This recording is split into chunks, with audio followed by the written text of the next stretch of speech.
Hey, everybody. So yesterday we kind of went a little heavy on the angels with vagal tone. Today we're going to do a little bit heavier on vagal tone. Um, so it helps kind of basically de-stress the body. And one of the areas that gets most heavily hit by stress is the digestive tract. So I thought we'd start right off the bat with going into the digestive tract. And, again, there's a bunch of things written about vagal tone in the booklet, but let's just jump right down to action items. So at the top of page 25, we're going to start with just doing a very general approach to treating the digestive tract. So what I'd like you to do is first just close your eyes. Notice how you feel physically, emotionally, mentally. Pay attention to your gut. I mean, your gut, you know how it feels based on, everyday life. But just kind of see if you can feel stress or tension in the gut, some level, uh, like being uncomfortable in that area.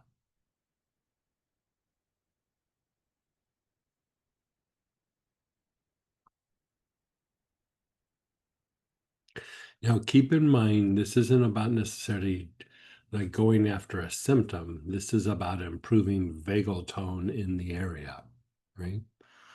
So sometimes we might be talking about a particular condition and we would say, okay, for digestive system, let's go to these oils. So the symptom oriented approach can be combined with the vagal approach. Another way of saying vagal tone is you're balancing out the nervous system, you're improving the body's rest and repair, but you're also de-stressing the body. You're de-stressing a particular area. We feel stress a lot of times and we assume that it's like more emotional or mental, but most times it's actually physical. Eventually it feels the emotion, we feel it in the emotions, and sometimes we feel it in the mind, but it still most likely comes from the body. So we want to unwind that. We want the gut to function better, and we also want it to respond better to treatment, right?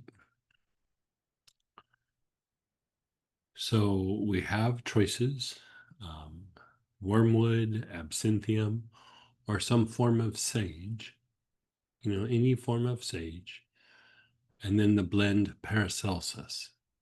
So let's pull out one of those oils. And I think we had Cynthia and Sage in the kit. Yeah, I think it had both. So you could choose either one. If you have all of these are A choices. So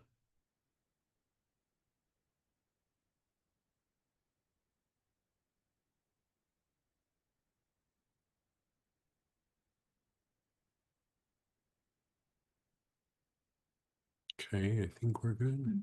Yeah. Okay.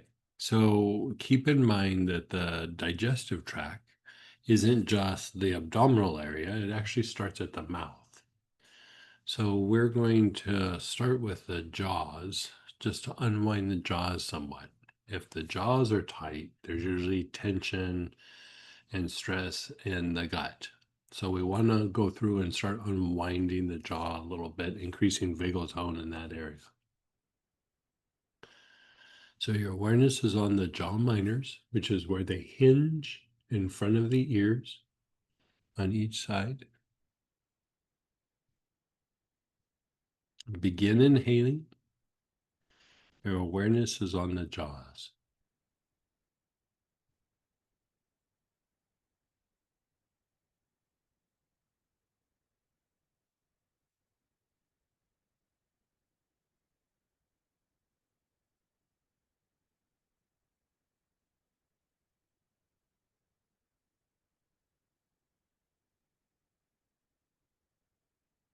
Nice, long, slow, deep breaths with your awareness on the jaws.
You're still in the jaws. You're taking nice, long, slow, deep breaths.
Now, move your awareness to the throat. Your awareness is on the throat. You're taking nice, long, slow, deep breaths.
Now, move your awareness to the back throat, the middle of the back of your neck.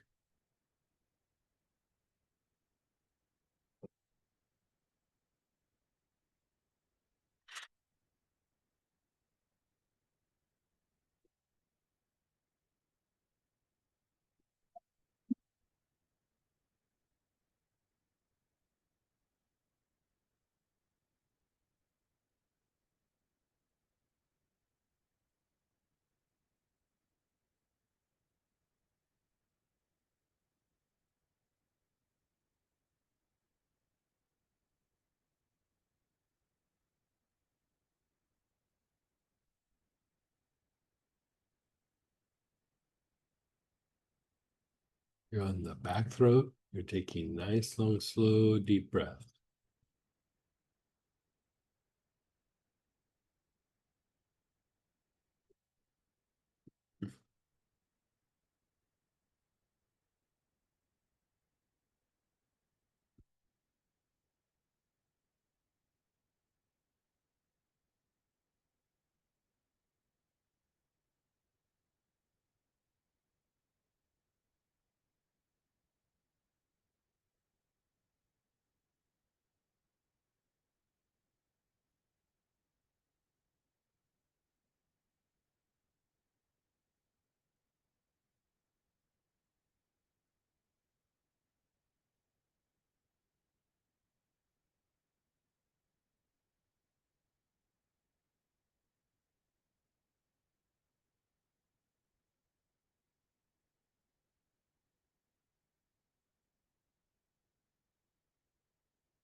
Your awareness is on your back throat. You're now going to move your awareness to the front solar plexus, that area below your ribs.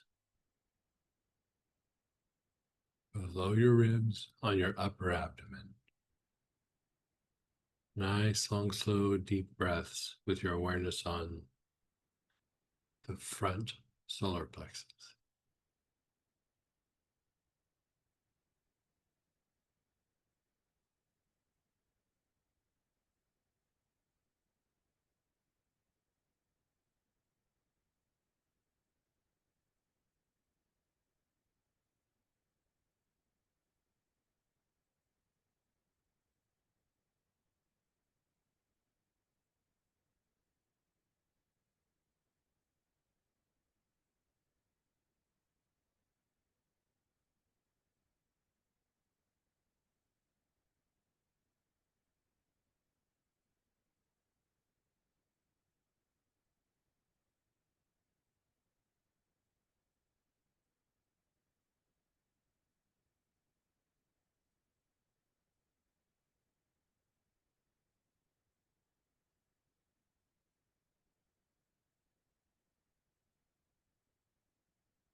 You're still on the front solar plexus.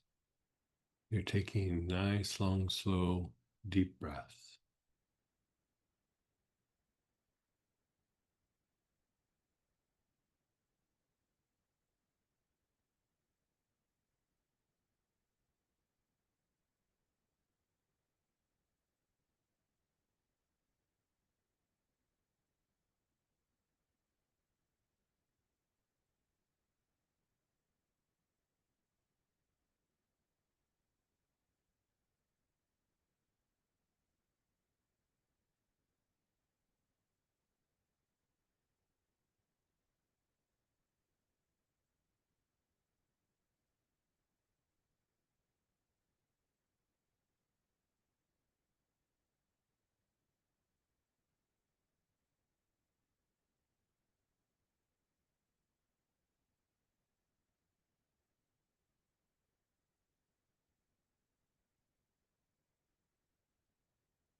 Move your awareness to the back solar plexus, that mid back area below your shoulder blades, the mid back area.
Move your awareness to your navel.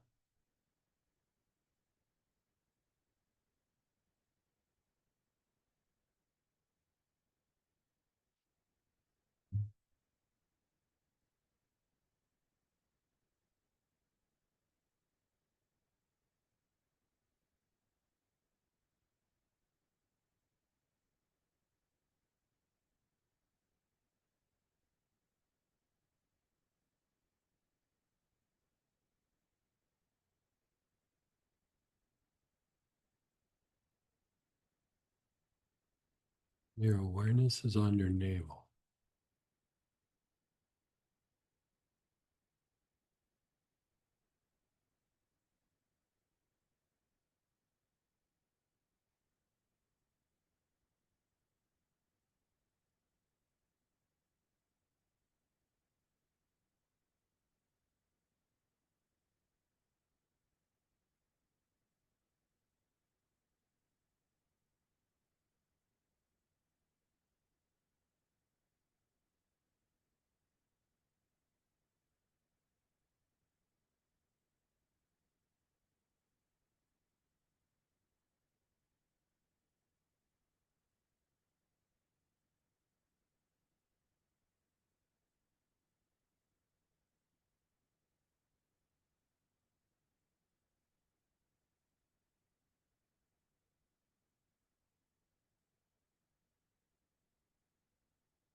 And then your awareness is on the bottom of the tailbone, the basic chakra.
And then just pause and let go.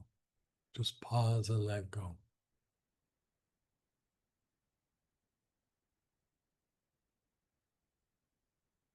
How did that feel for you?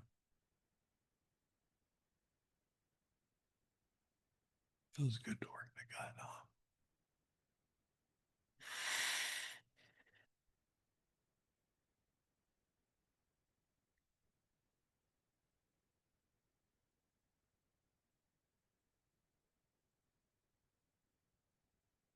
Like even forms of like insomnia, anxiety, tension in the body, tension in the low back.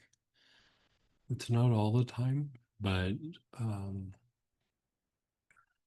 mm, maybe you could say a lot of times. I don't know if you divided it up percentage wise, like 50% of the time or whatever. It's actually tension in the gut, the smooth muscle of the gut.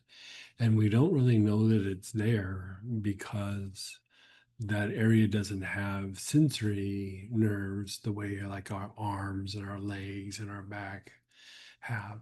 And so we can have this tremendous amount of tension in the gut, and it not only causes digestive disturbances, but it can cause the anxiety, it can cause insomnia, it can cause low back pain, it can cause even tension and grinding in the jaws, it can cause all kinds of things. And we're not aware because we don't really sense these things because there is no nerves there. The only time we really feel pain is in the gut is like when there's cramping or pressure or like a twisting where the nerves get really agitated, but sensory nerves aren't necessarily there.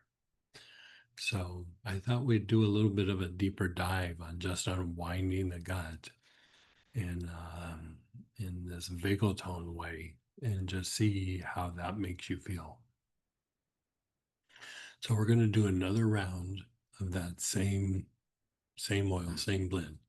If you have both absinthium and sage, or you also have Paracelsus, you can rotate them to see how each one makes you feel.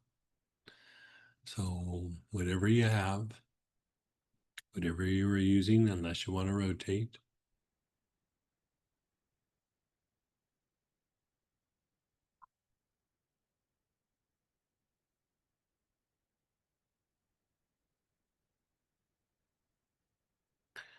You're inhaling.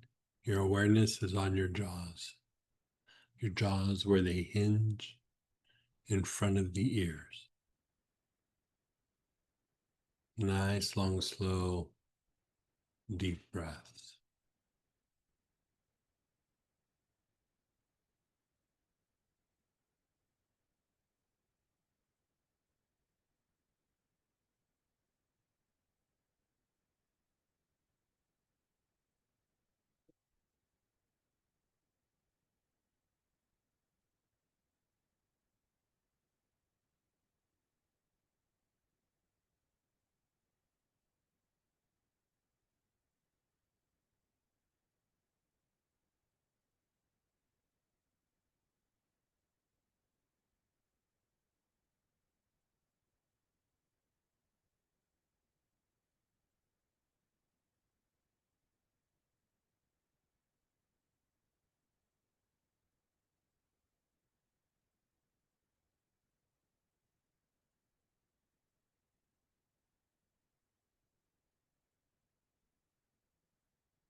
Now, move your awareness to the throat.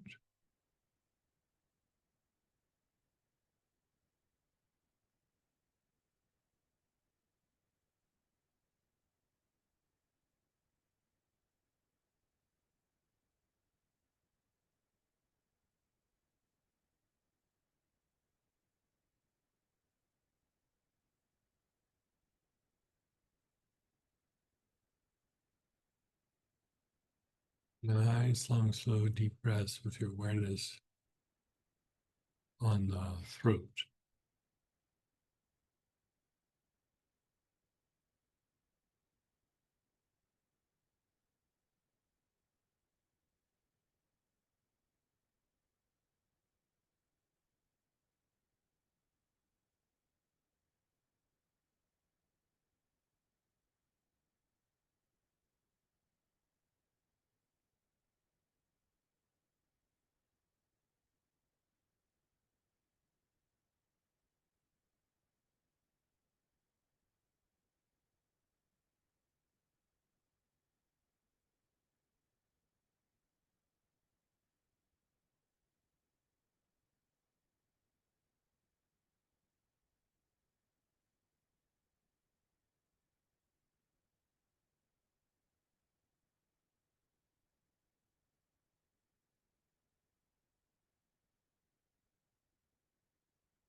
Your awareness is on your throat.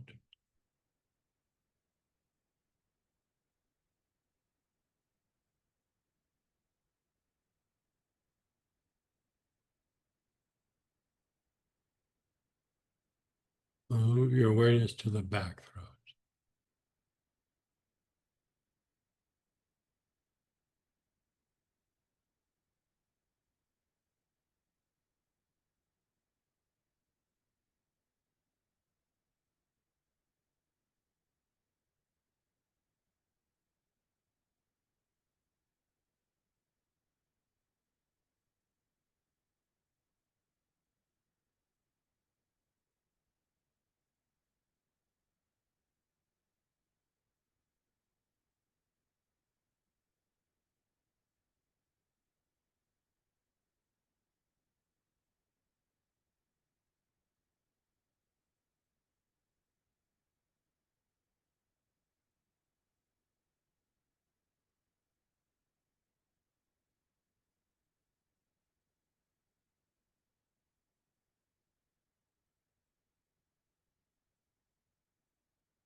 Your awareness is on the front solar plexus, that area below your ribs on your upper abdomen. Nice, long, slow, deep breaths.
Your awareness is on the back solar plexus, that mid back area below your shoulder blades. Nice, long, slow, deep breaths.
And then your navel, your awareness is on your navel.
Your awareness is on your navel.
And then your awareness is on the basic, the bottom of the tailbone.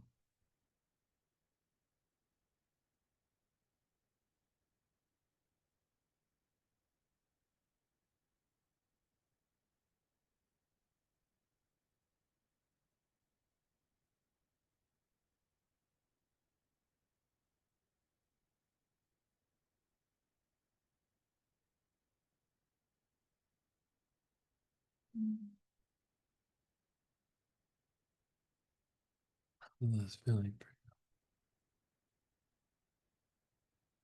very soothing.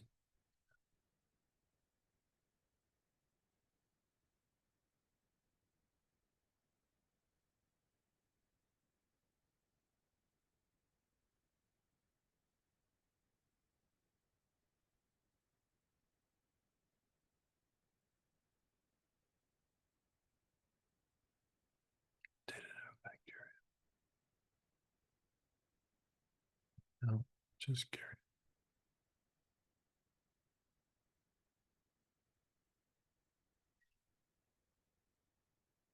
Is that? Hmm.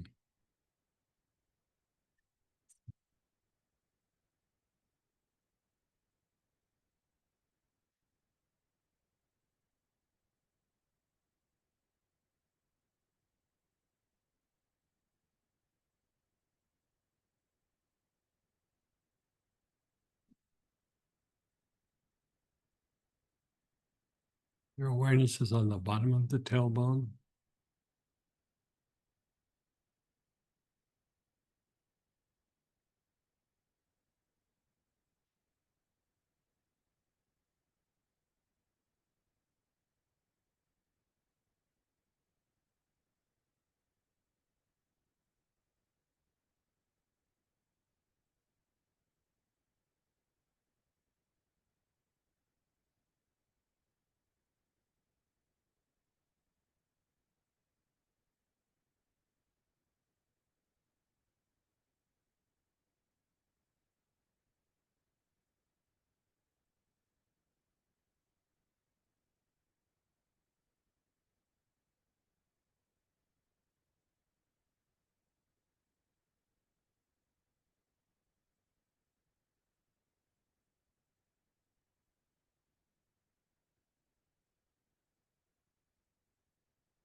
And then just pause. Pause and let go.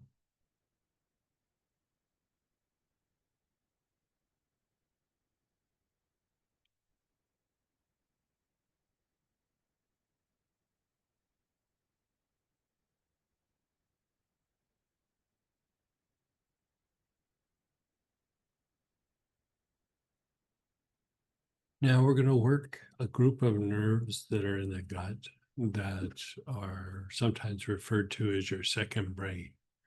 It's a group of nerves that actually can function independent of the brain. You know, all the other nerves in your body, if something's severed between it and the brain, they stop functioning. But with this part of the nerves, if that was to happen, you know, something was to sever their cut to the brain, they continue to function on their own. They function in an independent way. And it's this whole like kind of web of nerves in the digestive tract. And we're going to go through and treat that. So cedar, hyssop, or sage. And then also from an older class, the enteric equilibrium.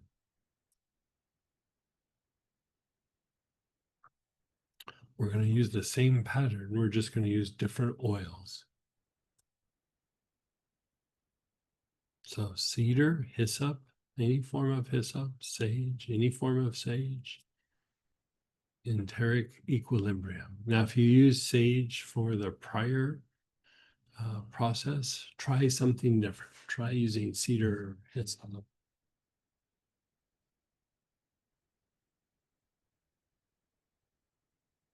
Okay, we're probably good. Yeah, yeah. So again, begin inhaling. Your awareness is on your jaws, your jaw minors, where they hinge in front of the ears.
Your awareness is on the jaws. You're taking nice, long, slow, deep breaths.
Your awareness is on the throat.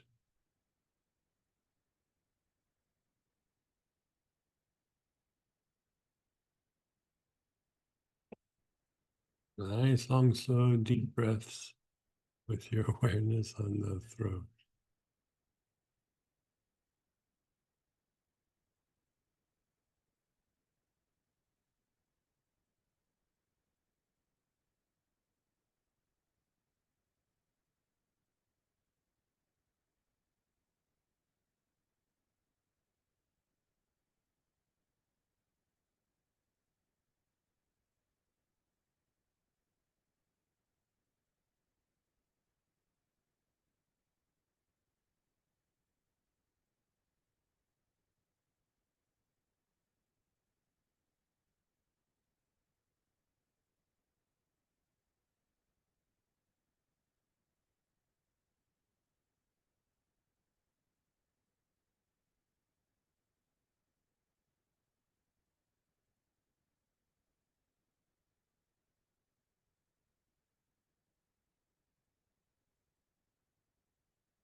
Your awareness is on the back throat, the middle of the back of your neck.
Your awareness is on your back throat, the middle of the back of your neck. You're taking nice, long, slow, deep breaths.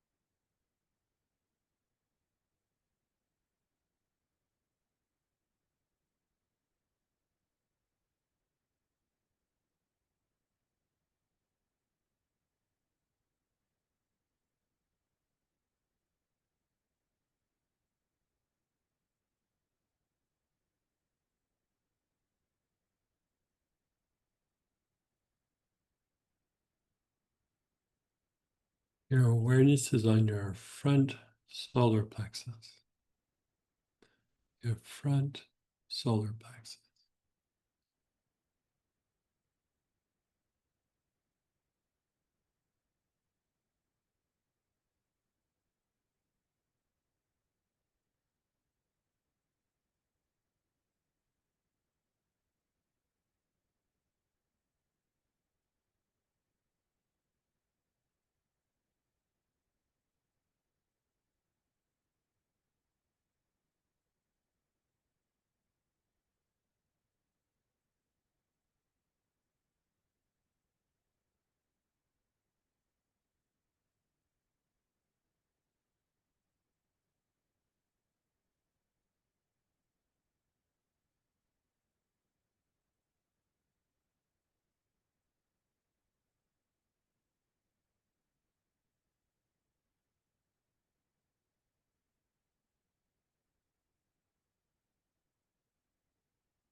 Your awareness is on your front solar plexus. You're taking nice, long, slow, deep breath.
In your back solar plexus, that mid back area, below the shoulder blades, you're taking nice, long, slow, deep breaths.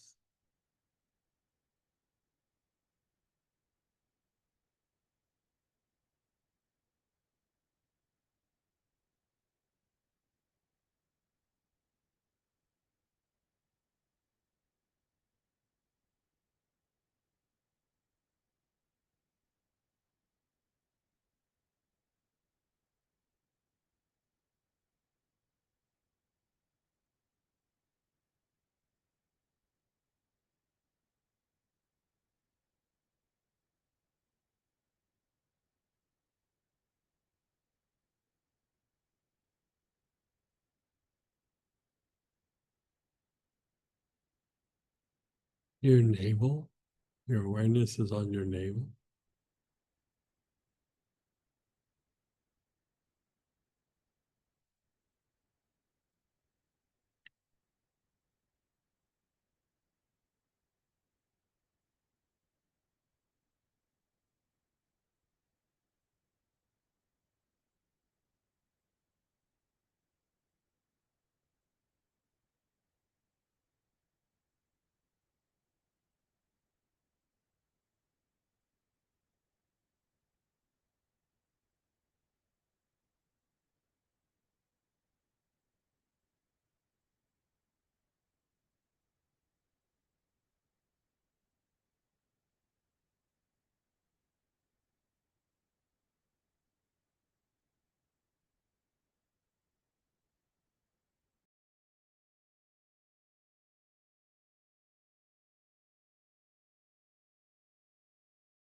And then the bottom of the tailbone.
Just pause and be still.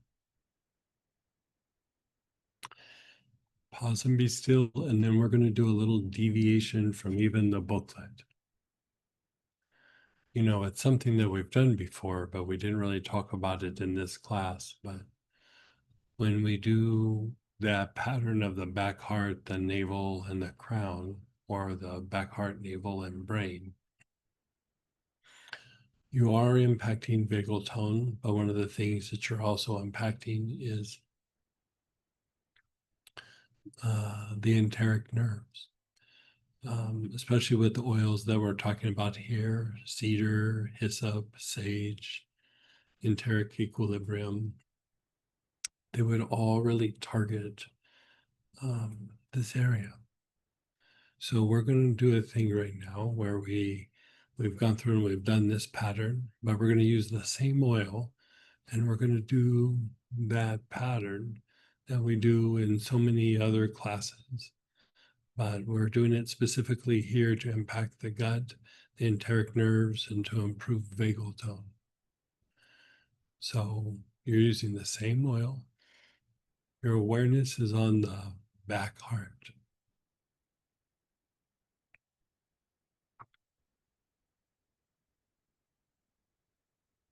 You're taking nice, long, slow, deep breaths.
Your awareness is on your back heart. You're taking nice, long, slow, deep breaths.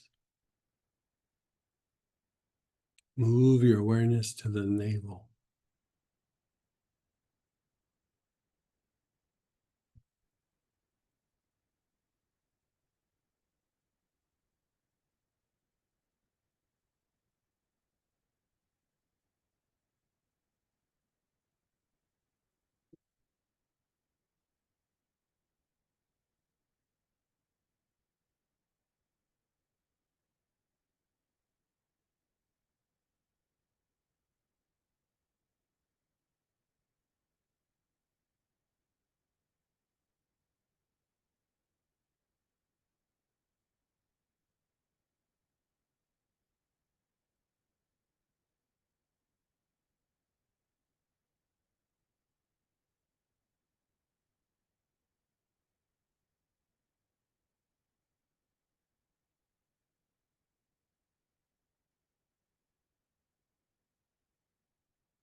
And then move your awareness to the crown.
And just be still. Just let it all go.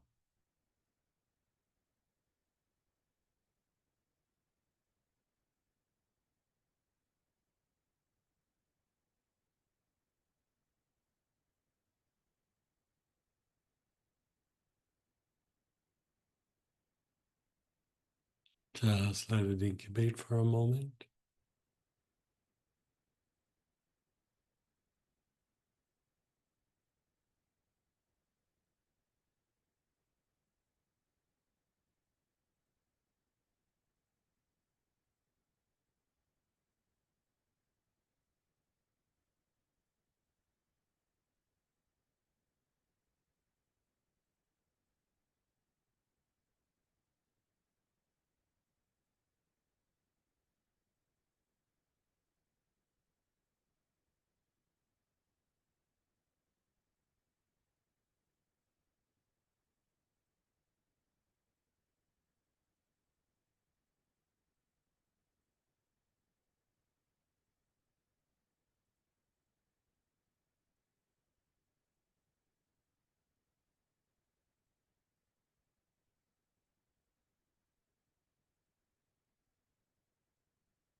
I'd like to talk a little bit more about the enteric nerves, but first I think we'll share experiences and answer questions and kind of go from there.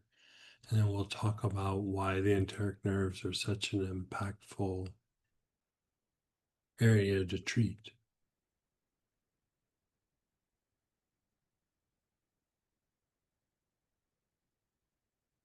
So go ahead and unmute yourself, type in, do.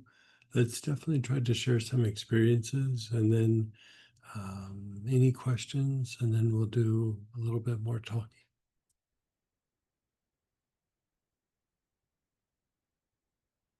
How'd that treat you? I mean, Not I fell asleep, but the second round when I fell asleep. I just want to keep emphasizing that I fell asleep. always very aware you fell asleep. But the second round with I used sage. So the first thing we did, but with sage, when I woke up, I could literally feel my gut moving, Mm. like digestive actually Things were happening. starting to Yeah, happen, yeah. and yeah.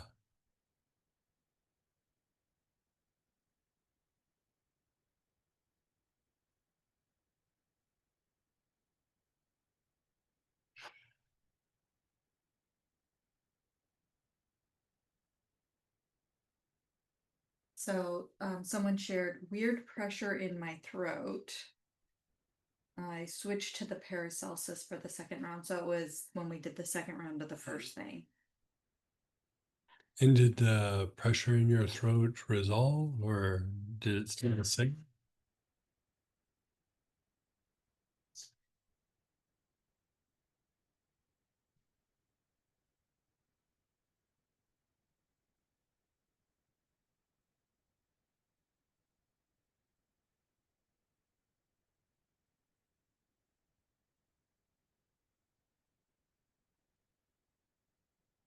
it seemed to lessen. Okay. Yeah, that could be some tension in the esophagus. As everything relaxes, you might feel areas where there's still a little bit of tension. And we'll be treating the esophagus a little bit later. And so, I mean, if you want to jump to it, I think it's just the next thing. Ambrose would would work.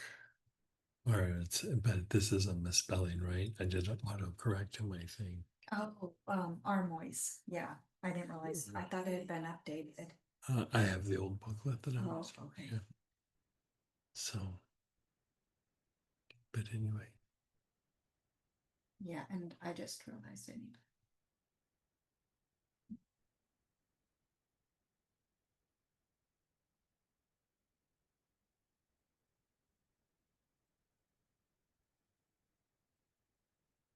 Yeah, go ahead, Dan. he did. Hey guys, um, I tried this. I flipped from Sage to the Paracelsus Uh-huh. the first round, and it was a little different. Yeah. Sage was like more soothing, like very kind of Mhm. coating. Paracelsus got, I don't know, it's kind of, I want to say cleaner, but not. I don't know. It's because sage is very cleansing in itself. But anyway, there was a different dynamic there. So it was Yeah, very, yeah. I I love would this. agree. So Uh, yeah, I yeah. like kind of rotating them around because they do have like different personalities. I would say the Paracelsus, it's a very good kind of cleanser. It also it's a lot more antispasmodic than like sage would be. So it will like loosen the tension in the gut, especially in the lower part of the gut, much more so than some of the other things, because I mean, it is still like Artemisia, and then it has opopanox in it. And then the third thing that it contains is Buddha wood. Mm, And mm, the original formula came from ancient times, and one of the plants that they used isn't really an essential oil. It's not really around very more, and it was always like if the dosage was big enough, it was a little bit toxic. And so I hunted around to try to find the thing that would work the best as a replacement, and Buddha wood comes out of Africa. And I found it to be a good replacement for that. And part of what the Buddha wood does is it does help to shed more like of the elements, the elementals. It helps flesh more of that out of wherever you put it. So like your feeling of that it's cleaner, I would say it kind of is because of what it does, especially with the elementals. And if we look at elementals, it usually is tied to conditioning, and when we have blockages in the body, wherever it might be, a lot of times it's more elemental based than anything else. So it does have a bit of a cleansing effect. Sage is also very cleansing. The thing with sage is it's very like strengthening to the overall vitality of the person, and it does have a very strong calming and soothing effect on the nerves, and so different than Paracelsus. yeah. And sage also being considered like a cure-all. Like, so when in doubt, you kind of can throw sage at just about anything, and will have some sort of impact. It might not be the perfect match, but it will do something. And yeah, like the thing I'd say with sage too is it's very neuroprotective. Like it's good for like protecting the nerves, and it's also good for re-educating the nerves. So if the nerves in the gut have been like real dysfunctional for a while, like firing in the wrong way. The sage can help move the nerves in the gut to like more proper function. And so that's why I kind of like switching things up a little bit is, they even though they all work kind of for improving vagal tone there, it really is multiple things that could be done, even within just the idea of treating vagal tone in that area. So it's nice to kind of mix it up. Yeah, yeah, yeah. Yeah. Yeah, just thinking, How do you feel? How do you feel? I'm just curious. so relaxed. Yeah, yeah. I'm silent. So we're watching I'm like Samantha this. because I'm like this right now. Yeah. Samantha was in this like weird position sitting up and like she was totally asleep. Yeah. And then when she finally opened her eyes, I looked over because we're in a hotel room. I looked over at the bed and I was like, maybe you should go lay down and boom, she's over there in a heartbeat. Yeah. Well, But like it is, I mean, that's the other thing that I find very interesting. We think of insomnia as like, oh, I can't relax. Oh, I can't fall asleep. I can't this, I can't that. When there's tension in the gut, mm, you- that's the thing is our body doesn't really relax. And even if you look at certain kinds of anxiety medications, part of it is that they have a little bit of an antidepressant kind of component to it. But the other thing is they have a component in there that really reduces tension in the smooth muscle, being like the gut, the respiratory tract, everything. And okay. so you don't really think of your gut as being an issue for potential sleep issues, but it can be. Like, it can be a source of anxiety, can be a source of body tension, it can be a source of not being able to relax. And you don't really think of like the gut as being that kind of an issue.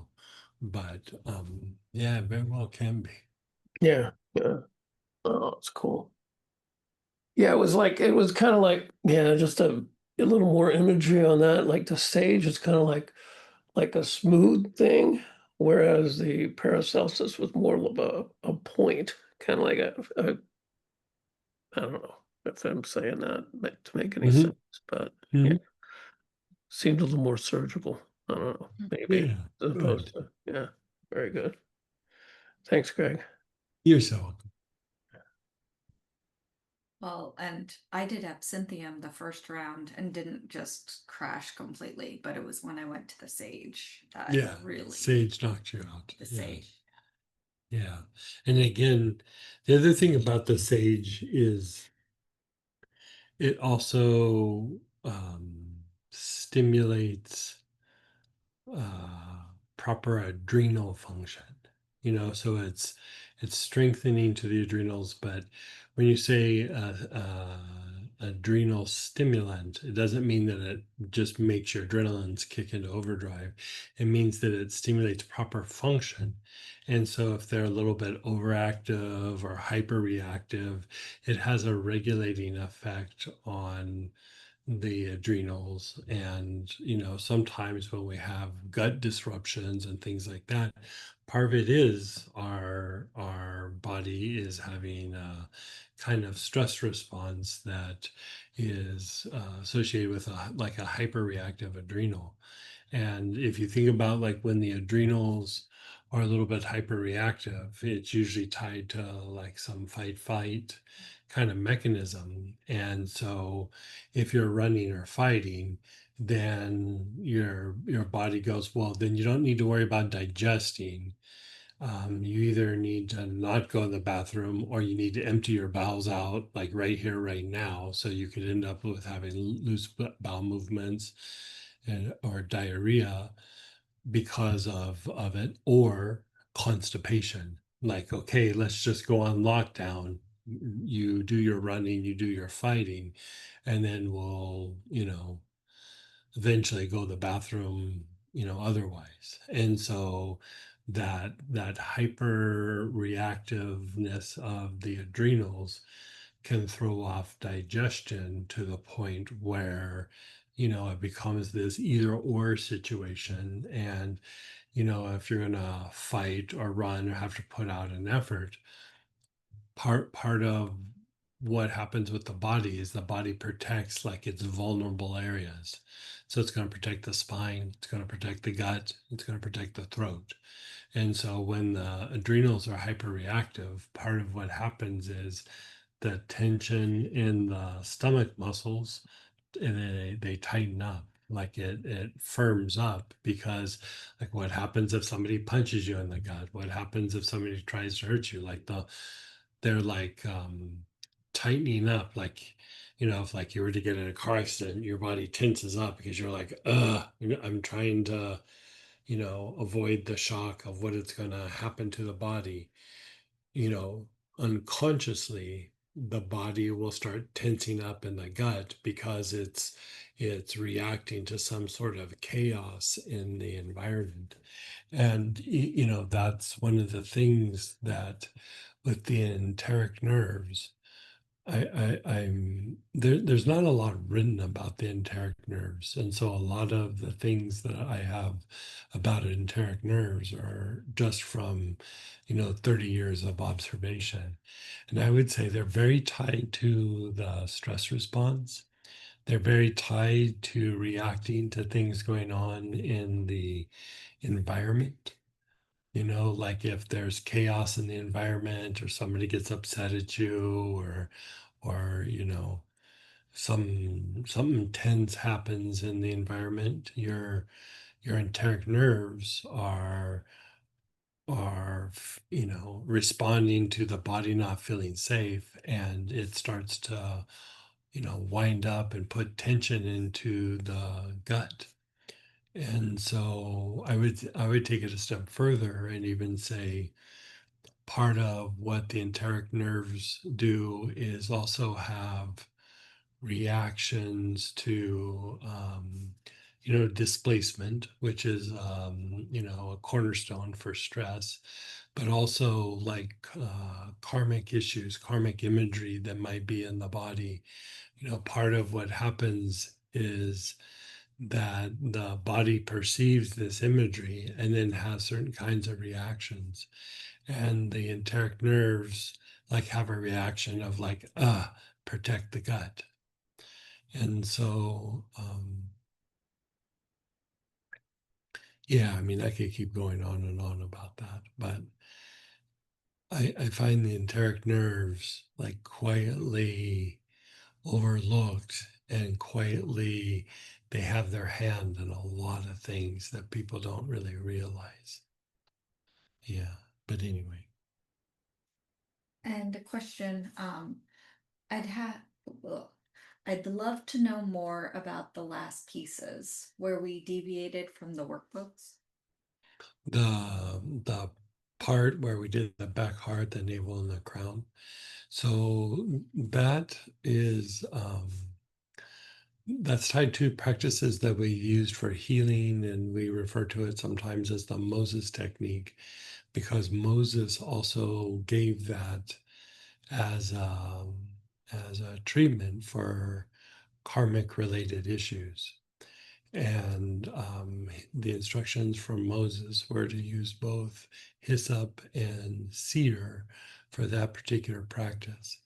And if you look at what happens there, you know, you're working the emotional body, you're working with the back heart, you're working the navel, which is the lower nature and the body itself, and then you're moving up and either affecting the brain or the mind or the crown chakra, depending on the variation that you do.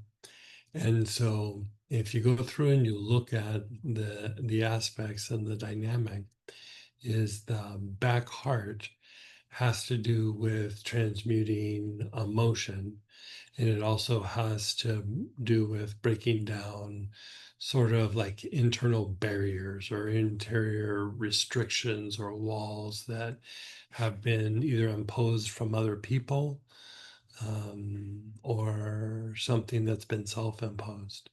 You know, like if somebody tells you as you're growing up, you're never going to amount to anything, you know, at some point as much as you know, try to think otherwise, at some point it kind of sinks in a little bit. And then it starts to affect how you think, how you feel, how you behave. And one of the things about the back heart is it goes through and cleans those things up. You know, it breaks those things down and cleans things up. And as far as going back to the karmic imagery, you know, we have karmic imagery that floats in the blood. You know, it's located in the blood. And in the case of karmic imagery, we can have negative responses to it, or we can have more positive experiences where we learn and grow from these pieces. And you know, the goal is always to have growth from them and not have to suffer through them.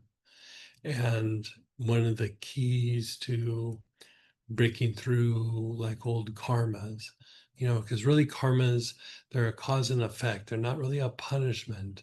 They're more of like a learning process. But when we don't learn, it kind of feels a little bit more like a punishment. You know, it feels like we're getting hit over the head with a 2x4. And so the back heart plays a significant role in transmuting these things and processing through these things, right? Then we go down to the navel. And then the navel is associated with regulating your lower nature and regulating the lower chakras, right? So if the navel is unregulated or underdeveloped, your lower nature runs amok and calls a lot more of the shots than your upper nature does. So it regulates those lower centers in conjunction with the ajna, right? Ajna regulates everything. The navel with the ajna regulates the lower centers, the navel, the spleen, the Ming Men, the sex chakra, and the basic. And so part of what happens there is it starts to have a greater level of regulation from the point of view of the lower nature and the lower centers. So it helps to regulate things and really balance out the body to a much higher degree. And not only does it balance out the body, but eventually it starts to regulate the drives of the lower nature, the primal nature, and eventually starts to change the aura. Like it has a formative effect on the energy body or the aura, where it begins to change the aura from like kind of a grayish color. It starts to turn it into a little bit more of a white and then eventually a gold, right? It starts to turn the aura golden, which means that you become more conductive to the soul and you become more conductive to the divine. And then from there, the navel also impacts how much energy goes to the crown, like the stimulation of the crown and the stimulation of the brain. So you can see, like in old, like the Taoist drawings, when they show the incarnated soul, which is usually 12 inches above the head. Like whenever you see pictures or anything, it's usually like a point of light or a little ball, or if somebody's very, very developed, they'll have like a little tiny lotus 12 inches above the head, right? But in the Taoist practices, they show like a baby fetus in the navel. And it's not that it's a baby, it's that it's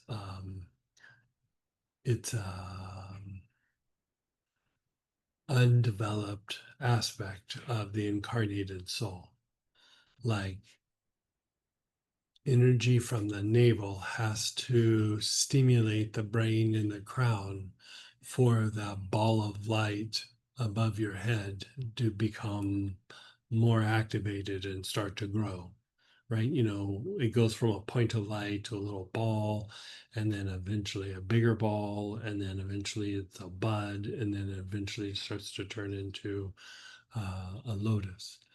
And without proper regulation of the navel, without proper development of the navel, then that aspect goes all the way.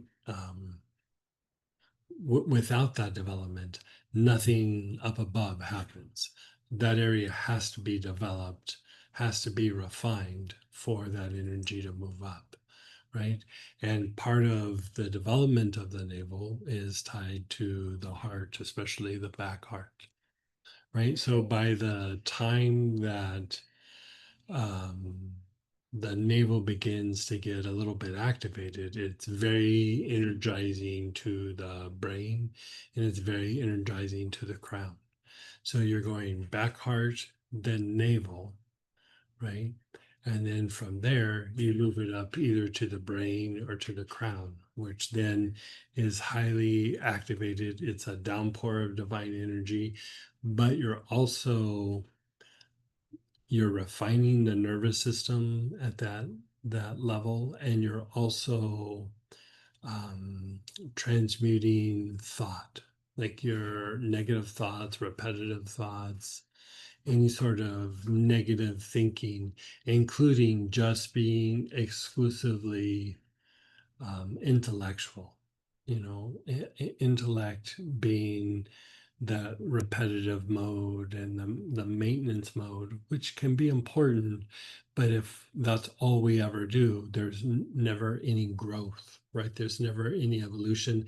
And you only learn from suffering through your past experiences.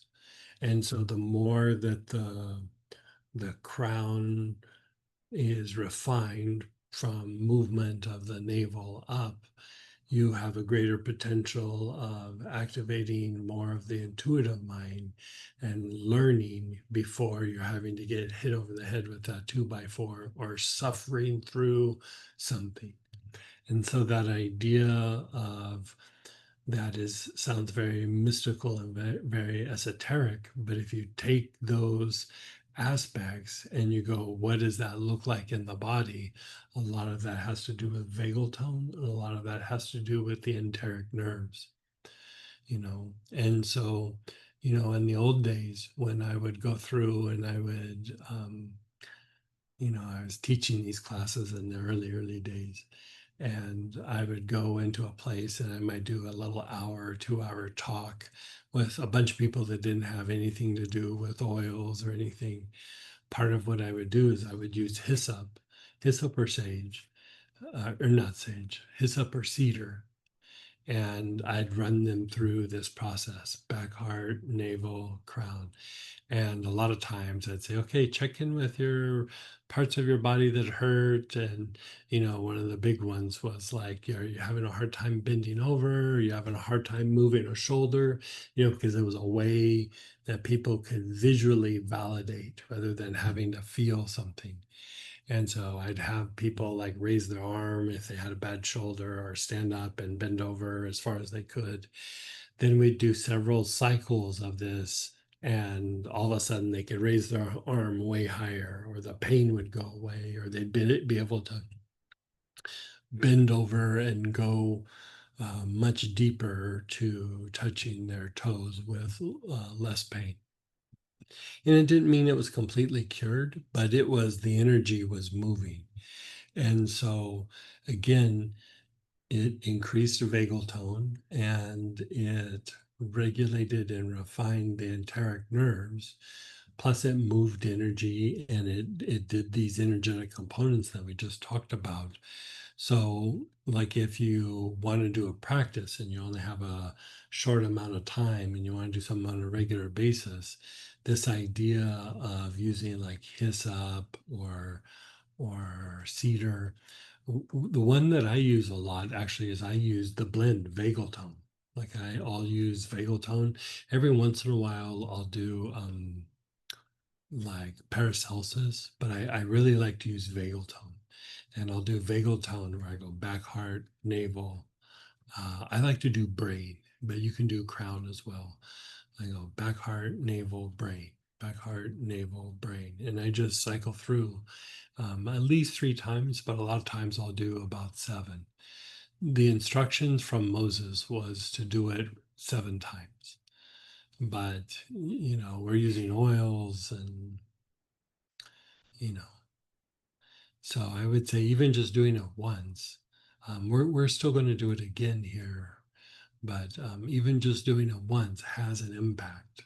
And so it could be part of a little routine that you do. It could be part of a healing process that you integrate into other things. It could be part of a spiritual practice. It could be all different kind of versions of that. When people are going through things where there's a lot of emotion, sometimes I have people do it with ginger lily, back, heart, navel, brain. But instead of these oils, I have them use ginger lily or astral projection. So That was going to be the other question, is this was more specific to the enteric. yeah, this was a bit more specific to the gut, to vagal tone, and to the enteric nerves. You could still use vagal tone. Vagal tone wouldn't necessarily impact the enteric nerves quite as much, but it still would. And even the idea of transmutation, when we're looking at transmuting emotions, or we're looking at,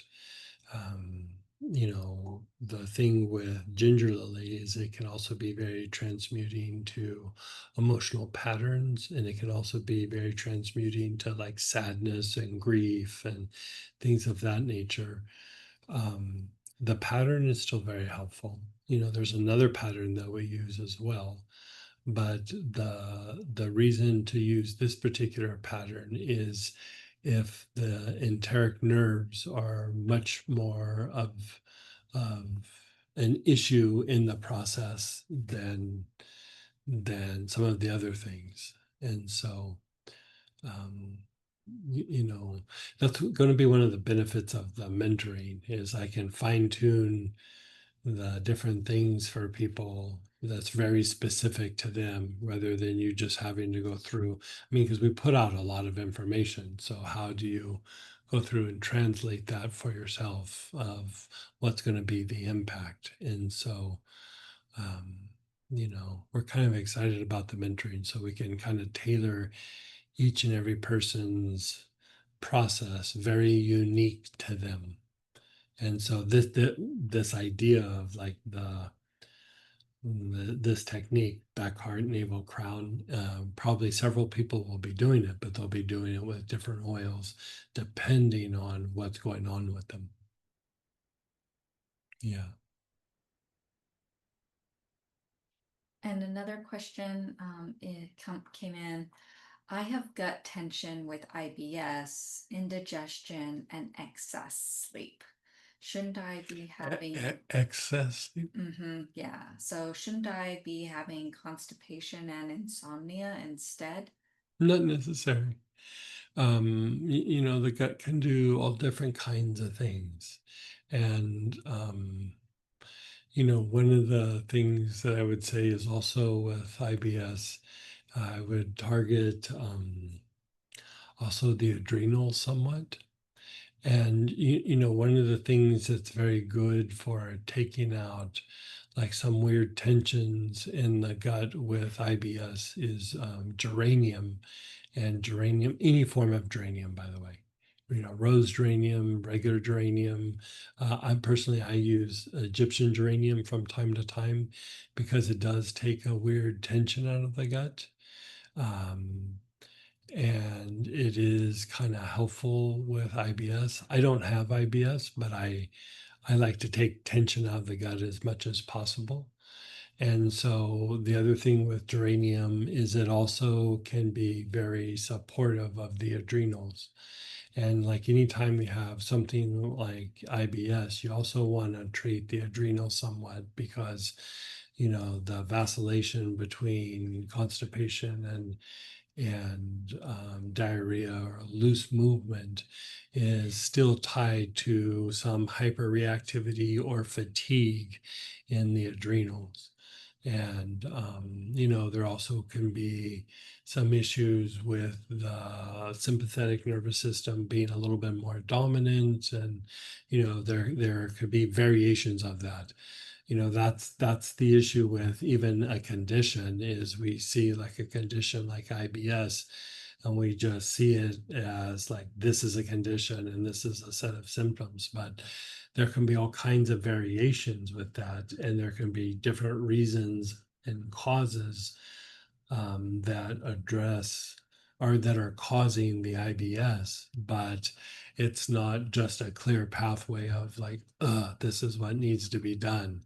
You kind of have to tweak and see what's going on, what's deficient, because it's not always the same in every person that has that particular condition. And so it can look very differently from person to person. Yeah. Just because I find it interesting with the idea of the adrenals and the, digestive enteric stuff.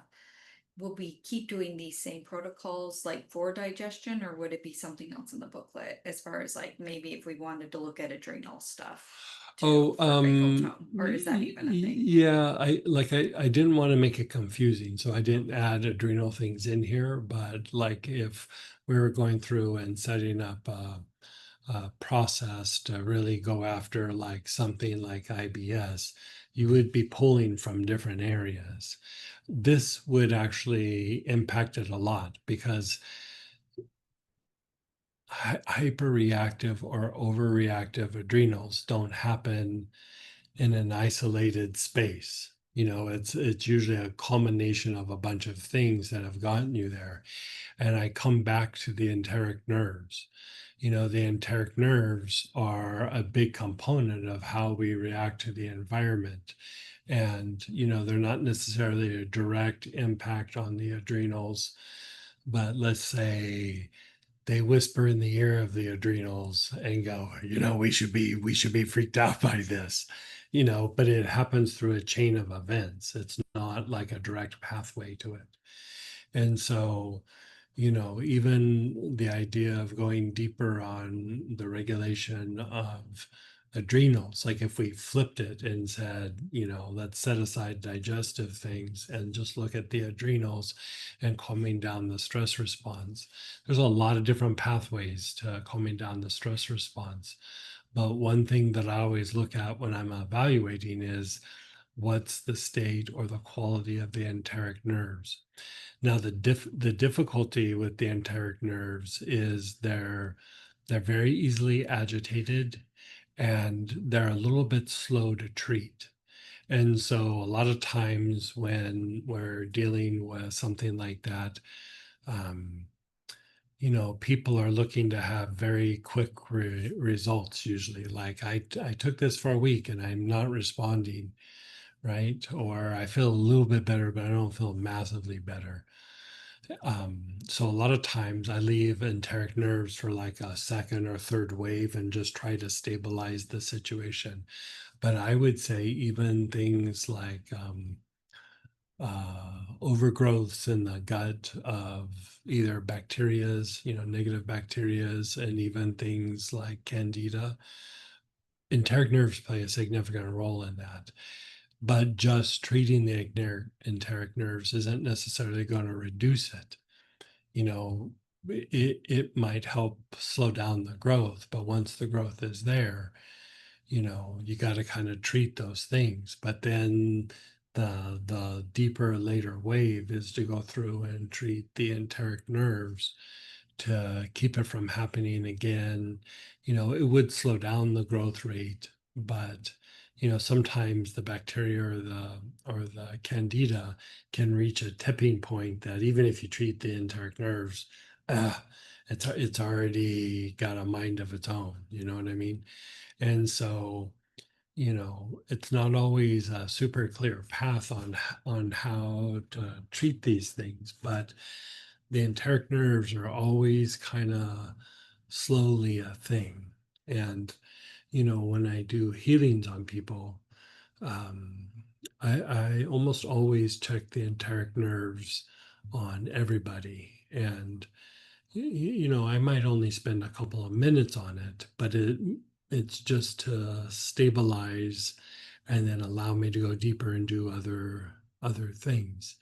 But there has been times where I've spent the whole session on the enteric nerves, but it's usually somebody that I've worked with for a very long time. It's not something that I do just right off the bat. Yeah. So the person with the IBS, thank you. I'd like to know more details about mentoring as well. Yeah. So with the mentoring, we're very excited about the mentoring.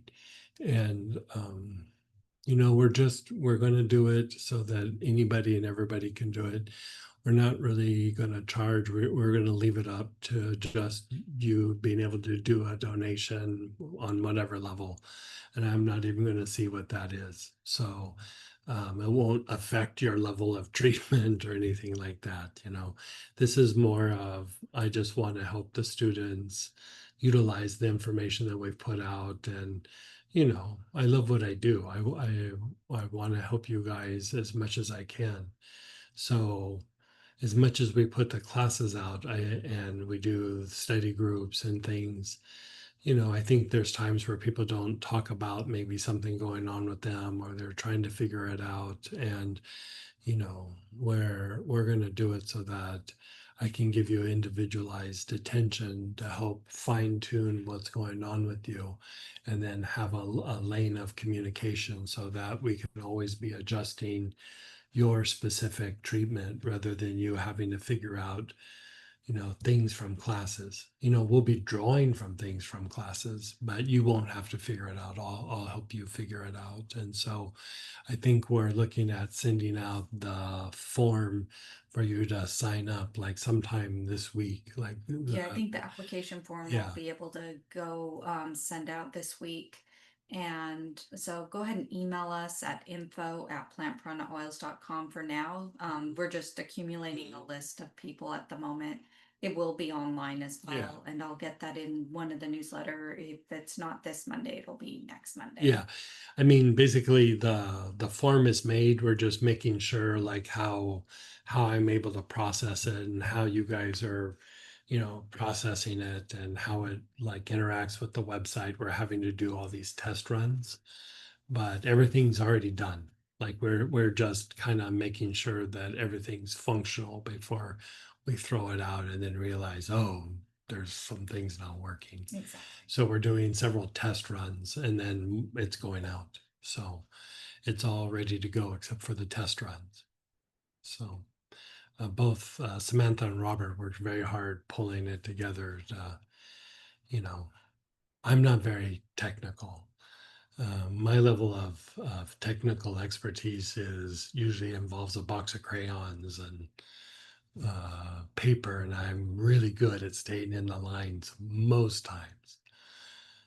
So I have to leave it to other people to do those things. And so, you know, we're just going through and making sure that everything works.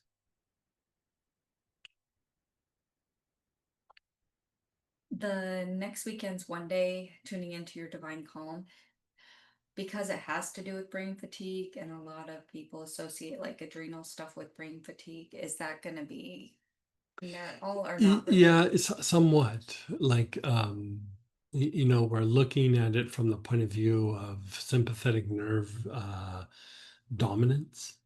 And that would be adrenals, but it would also be other things. And so we are going to be looking at it like that. We're not necessarily doing a super deep dive on just the adrenals, but we're looking at it more like big picture things.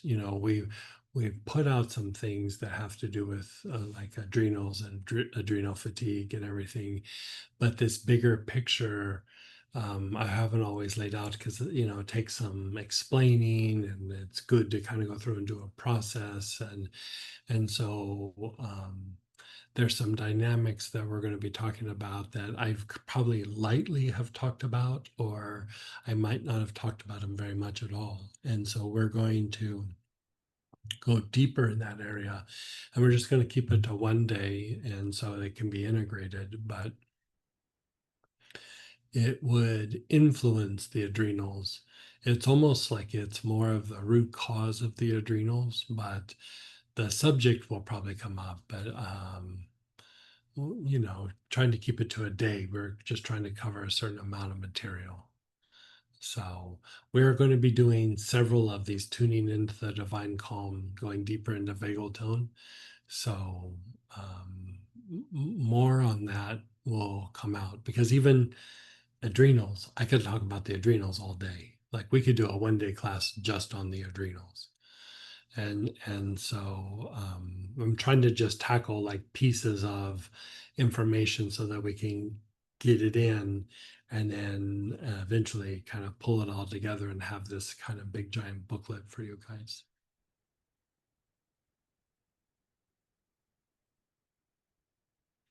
Okay, so that was Yeah, I good. think those were the questions. So I hope you guys were having a good practice with this morning.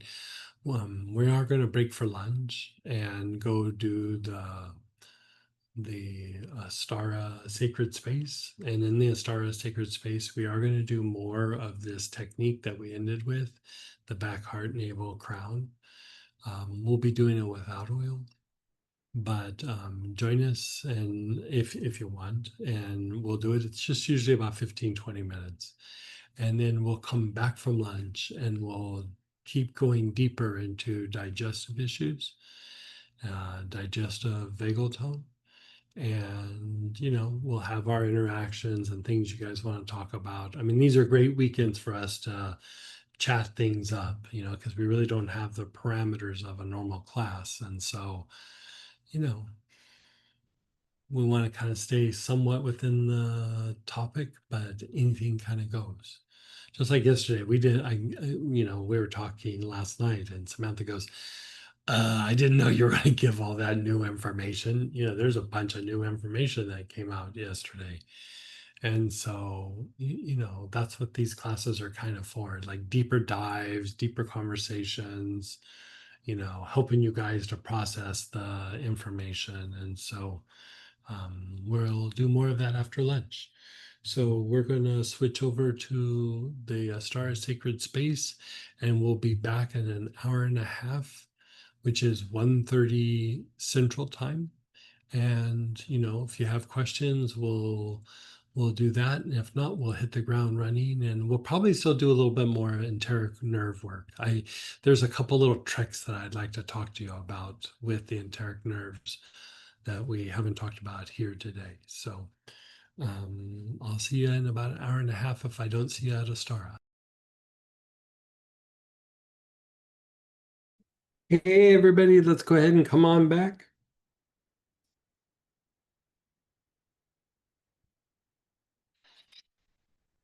And I can't remember, were we still doing questions or was everybody done? Yeah.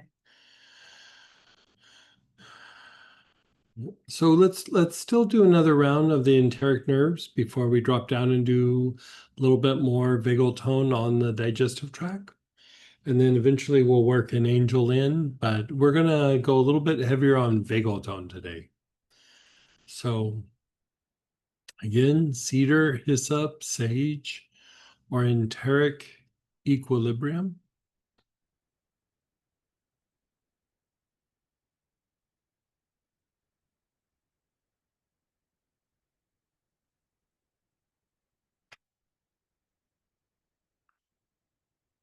And we're going to revisit doing the enteric nerves.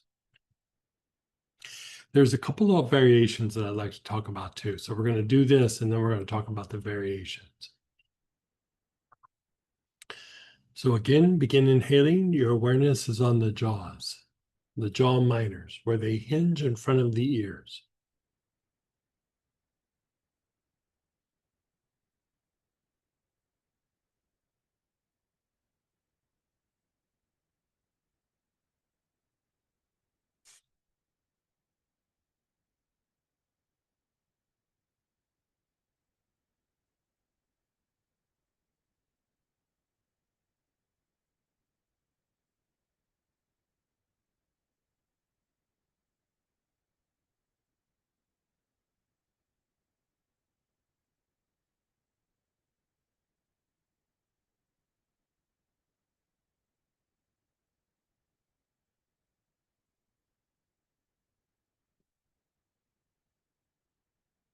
We're doing nice, long, slow, deep breaths with your awareness on the jaw minors.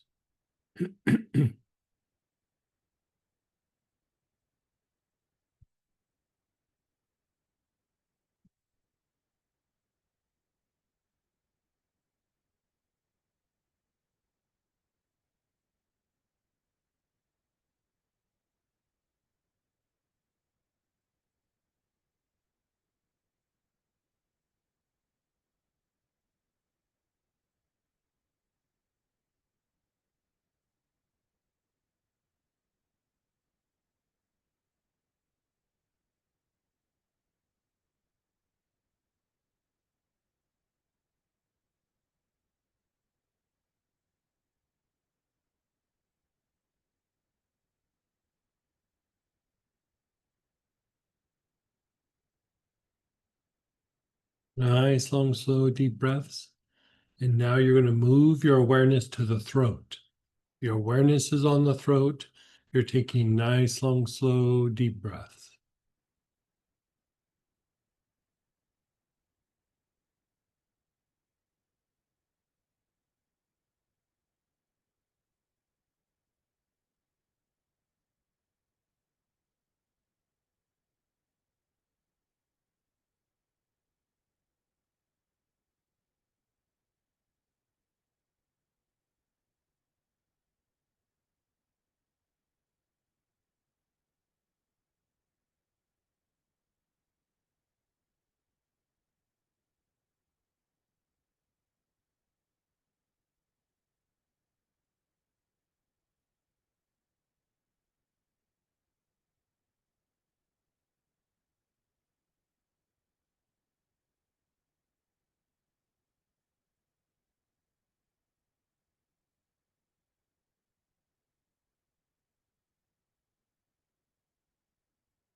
Your awareness is on the back throat, the middle of the back of your neck.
Your awareness is on the front solar plexus, the area below your ribs on your upper abdomen.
Your awareness is on the back solar plexus.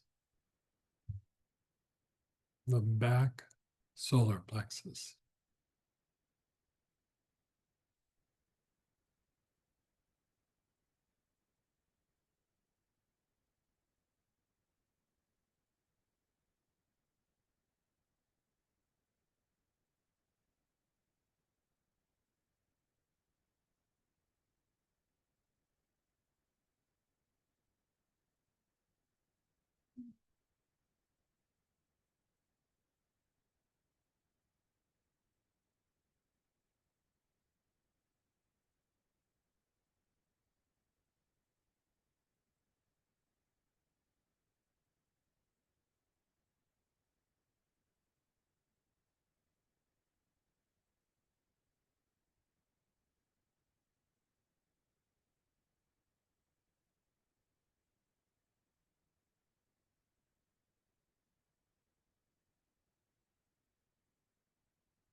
And then the navel.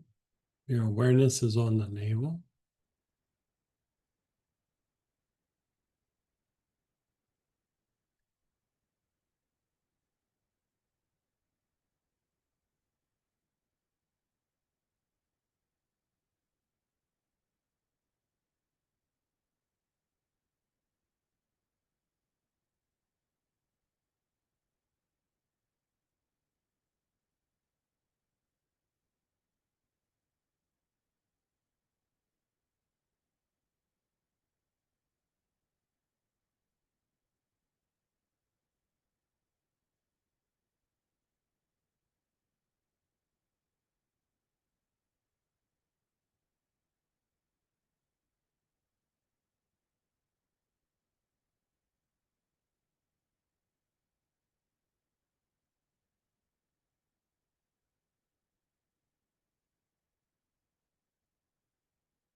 Bottom of the tailbone.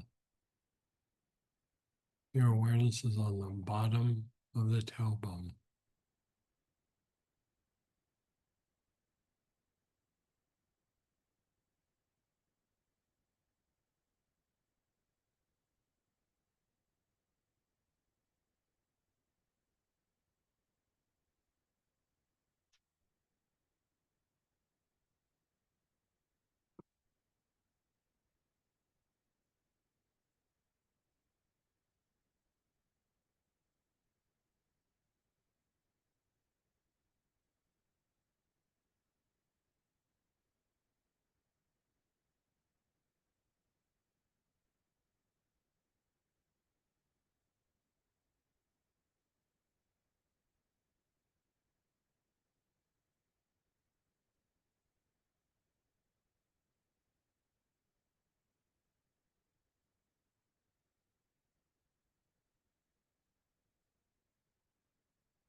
And then just pause and be still.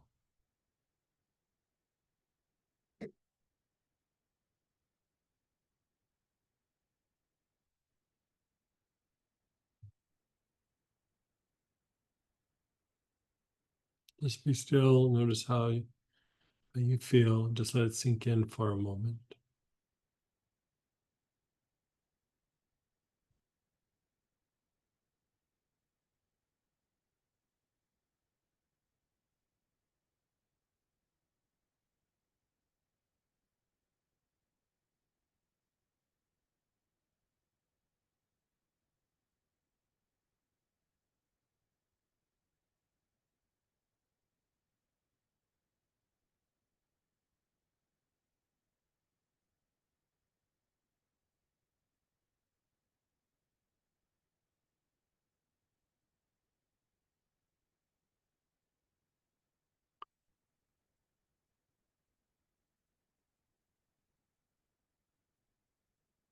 Okay, so let's just talk something out a little bit because this is definitely something that's off the normal way of talking about things, and it's something that's there, but when we come from a point of view of symptom-oriented approach, it's pretty out of the box. And so this is tied more to mystical teachings, but with a very practical approach to also helping to resolve things that might be associated with the gut. And so you could say that this is mystical teachings, but it's really based on energetic mechanics. We have different levels or layers of, energetic mechanics. We think of the aura, we think of the chakras, we think of the meridians, we think of like patterns, we look at processes that we might do, like here we did jaw minor and throat and back throat, and so we're kind of following a sequence of something to produce a very specific result. And then sometimes we can look at the idea of like maybe stress or negative emotions from other people, stressful environments also impacting us. Like, you get around somebody where you feel like you're walking on eggshells with them. And, sometimes you'll notice like my stomach gets a little upset, or I get a little body tension, my jaw tightens up, I even perspire a little bit, or, you feel on edge, and that's not because of you, it's because of the other situation or the other person, right? And so, whenever we're looking at the idea of situations where there's been repetitive thought or strong emotions, so of course, we can have repetitive thoughts and strong emotions about positive things, like you love somebody, you're happy about something, you got a new puppy, you moved into a new house that you really like, but eventually it calms down. But a lot of times, if you think about the things that keep arising in the mind, it's usually something that's unresolved, some sort of negative aspect. And there's part of us that has this drive to try to go through and resolve it, right? So if you think about like when something traumatic happens, you kind of keep thinking about it over and over again. You keep talking it out with some of your friends, or the emotion keeps arising. And again, it's a drive to try to resolve something, but that repetitive thought or those emotions also kind of physicalize, not just in the body, but in the area below your feet, right? So then what happens is, you know, we always are kind of standing in it, so to speak. Even though the situation might go away, it's still impacting our physiology, it's still impacting our energy body, it's still impacting our emotions and our ways of thinking, even though it might be gone and out of the mind. And so the idea is to treat some of these other aspects that aren't necessarily based on your physiology. It's more based on your energetic anatomy. We are going to do a vagal tone dive, tuning into your divine calm. We are going to do an energetic version of it sometime soon, probably in August. Um, but let's sample some of this, right? And so, like, if you think of the idea of like, just to give an example, when Moses is faced with the burning bush, you know, he takes his shoes off because it's sacred ground, right? That idea of taking the shoes off, or the removing of shoes, or in certain temples where they wash the feet or clean the feet, part of it is to unwind some of these things that we've repetitively thought or felt that are down below the feet. It's like we're always kind of in it, but the more that we kind of clean the lower part of the aura, the more that this diminishes. And so we're going to use the same oil, whatever oil you just used for the enteric nerves, and we're going to hit two spots, and then we're going to talk about kind of this secret spot that I use sometimes in doing healing that has a very soothing effect also on the enteric nerves, right? So the two spots we're going to do at first is we're going to do the soles of the feet, and then also the perineum or perineum, however you want to say it, which is that area in the pelvic floor between the sex organs and the anus. Like it's the very bottom of the pelvic floor. So the very first thing we're going to do is the soles of your feet. So you're going to use the same exact oil you were using, but now your awareness is on the soles of your feet. And you're going to take some nice, long, slow, deep breaths.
You're on the soles of your feet.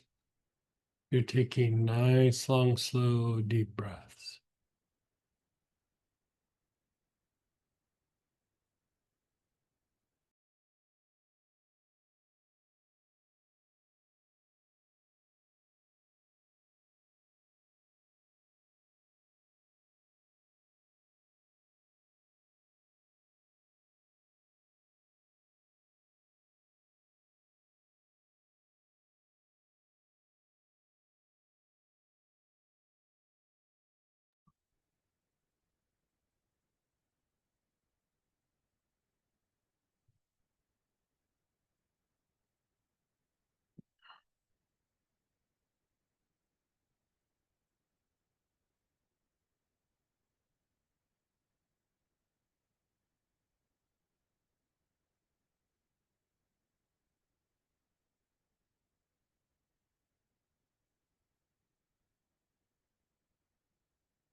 And then just pause and let go for a moment.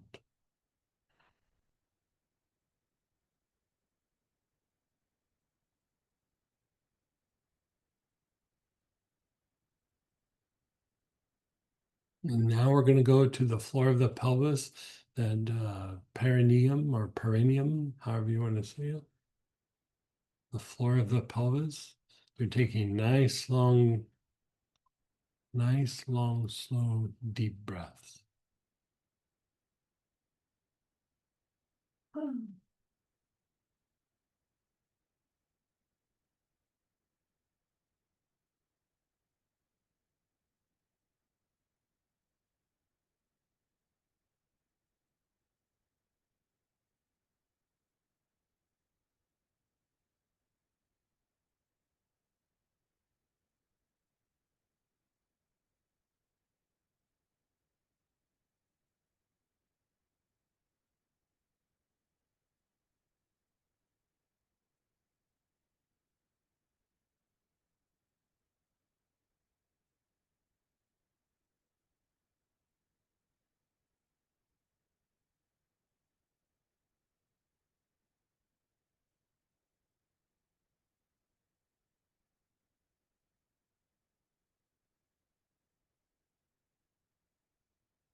And then just pause and let go for a moment.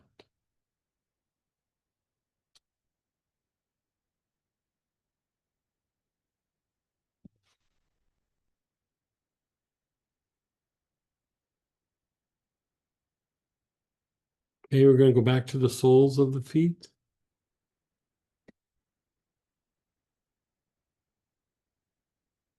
Nice, long, slow, deep breaths with your awareness on the soles of the feet.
And then just pause and let go.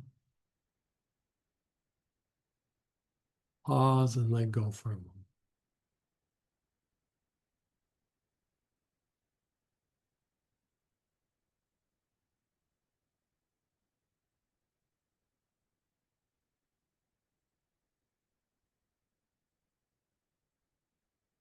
Now we're going to go back to the perineum.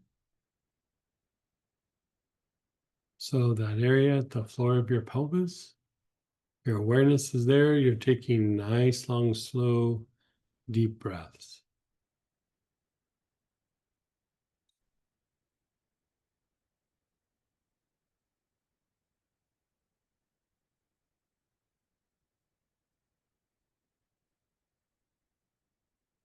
Yeah, it could be nerves. You just keep it over there with you. We're going to do it again in a minute.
Okay.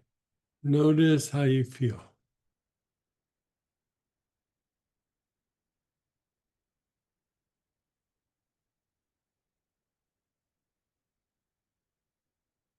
Now, so the perineum and the soles of the feet also will impact the enteric nerves, right?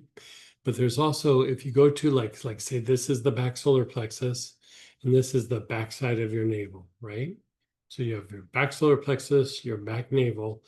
In between those two spots, there's kind of like a deep chakra or a deep energy center. I don't know that I call it a chakra, but an energy center. So this is the back solar plexus. This is the Ming Men or the backside of the navel. Go to that area on the backside, kind of in between that area. You can just let it be on the spine and breathe in the oil in that area.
And then just pause and be still. How did that feel for you?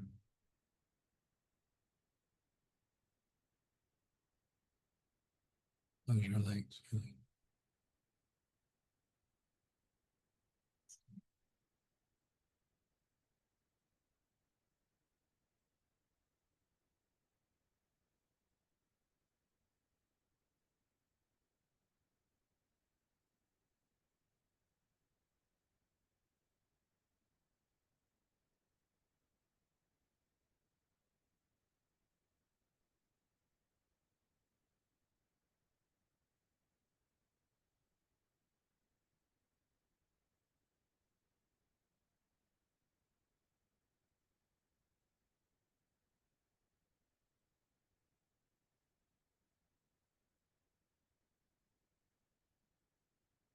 And then let's do that same spot again, same oil, nice, long, slow, deep breaths.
And then just pause and be still.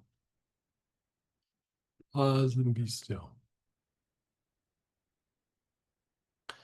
Notice your body, your emotions, your thoughts. Notice other areas of your body, not just your gut.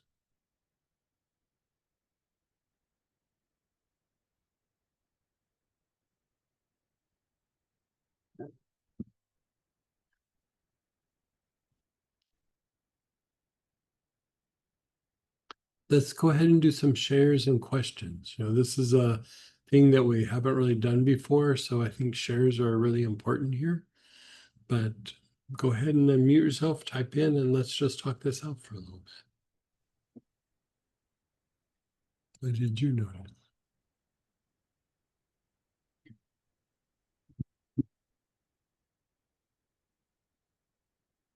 How about we start, go ahead, Teresa.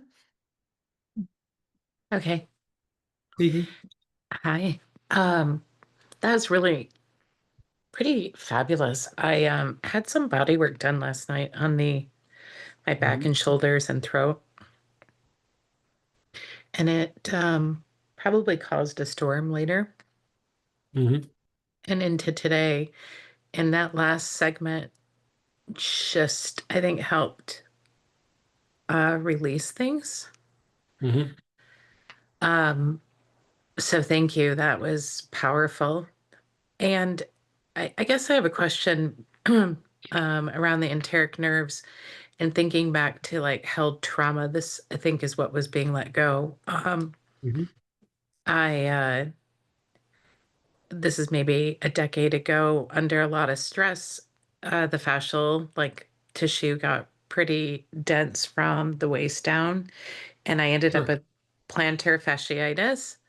Mhm. And I was thinking that it probably didn't even come from the legs. It probably came from even the enteric nerves, like just the holding in the stomach or the solar Yeah, plexus. it's possible. I mean, Okay. plantar fasciitis. I mean, it's a kind of inflammation that happens in the fascia, not necessarily in the muscle. Mm-hmm. And so that could be, some sort of issue even in, like you said, other areas of the body, other places in the body, but it will manifest, down in the lower leg and in the foot. Uh-huh. But people get myofasciitis in other areas of their body. It's just not usually recognized as such. But the Uh-huh. most common place is down in the foot and ankle area. Yeah. And so, I mean, it's possible, especially if you had fascial tension or fascial lesions going in other areas of the body. Plus, that usually also is reflective of the body not being able to go into deeper like repair mode or that anabolic state. Uh-huh. And so when we're under times of like great stress, great tension, or if the Mm-hmm. body is in pain, it doesn't always have to be an emotional and mental thing. It could be that there's some sort of issue going on in the body, usually pain related or something of that nature.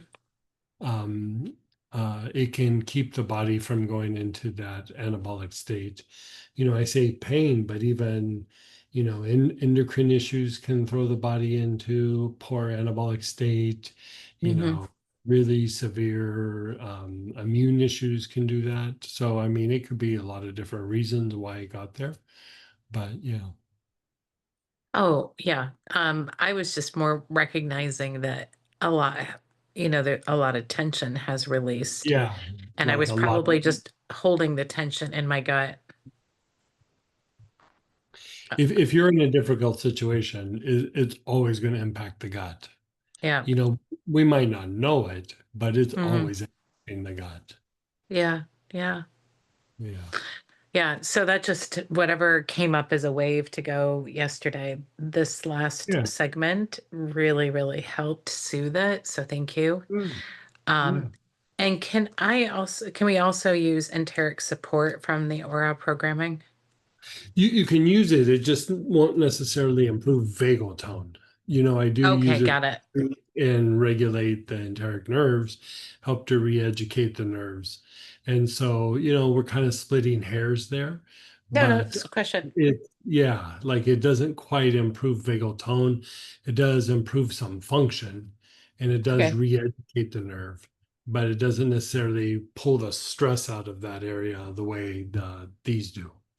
Yeah. So this would be a nice like follow up. Yeah, you could do them together. Like a Yeah. lot of times, like I was kind of in the process of making like a little enteric like bomb set where like there's three or four different things where like I'm just going to bombard the Hmm. enteric nerves with these different kinds of things, and both of those were in it. The Yeah. pink was also in it, and I'm still playing with like maybe nerve help or something, maybe even just sage to throw in there. But like I'm working on it because I really like that idea. I think the more that those enteric nerves get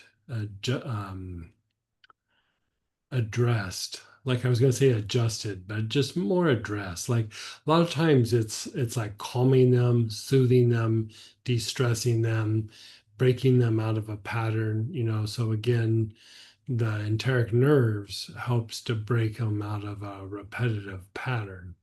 Yeah. And so like that is very good in that way.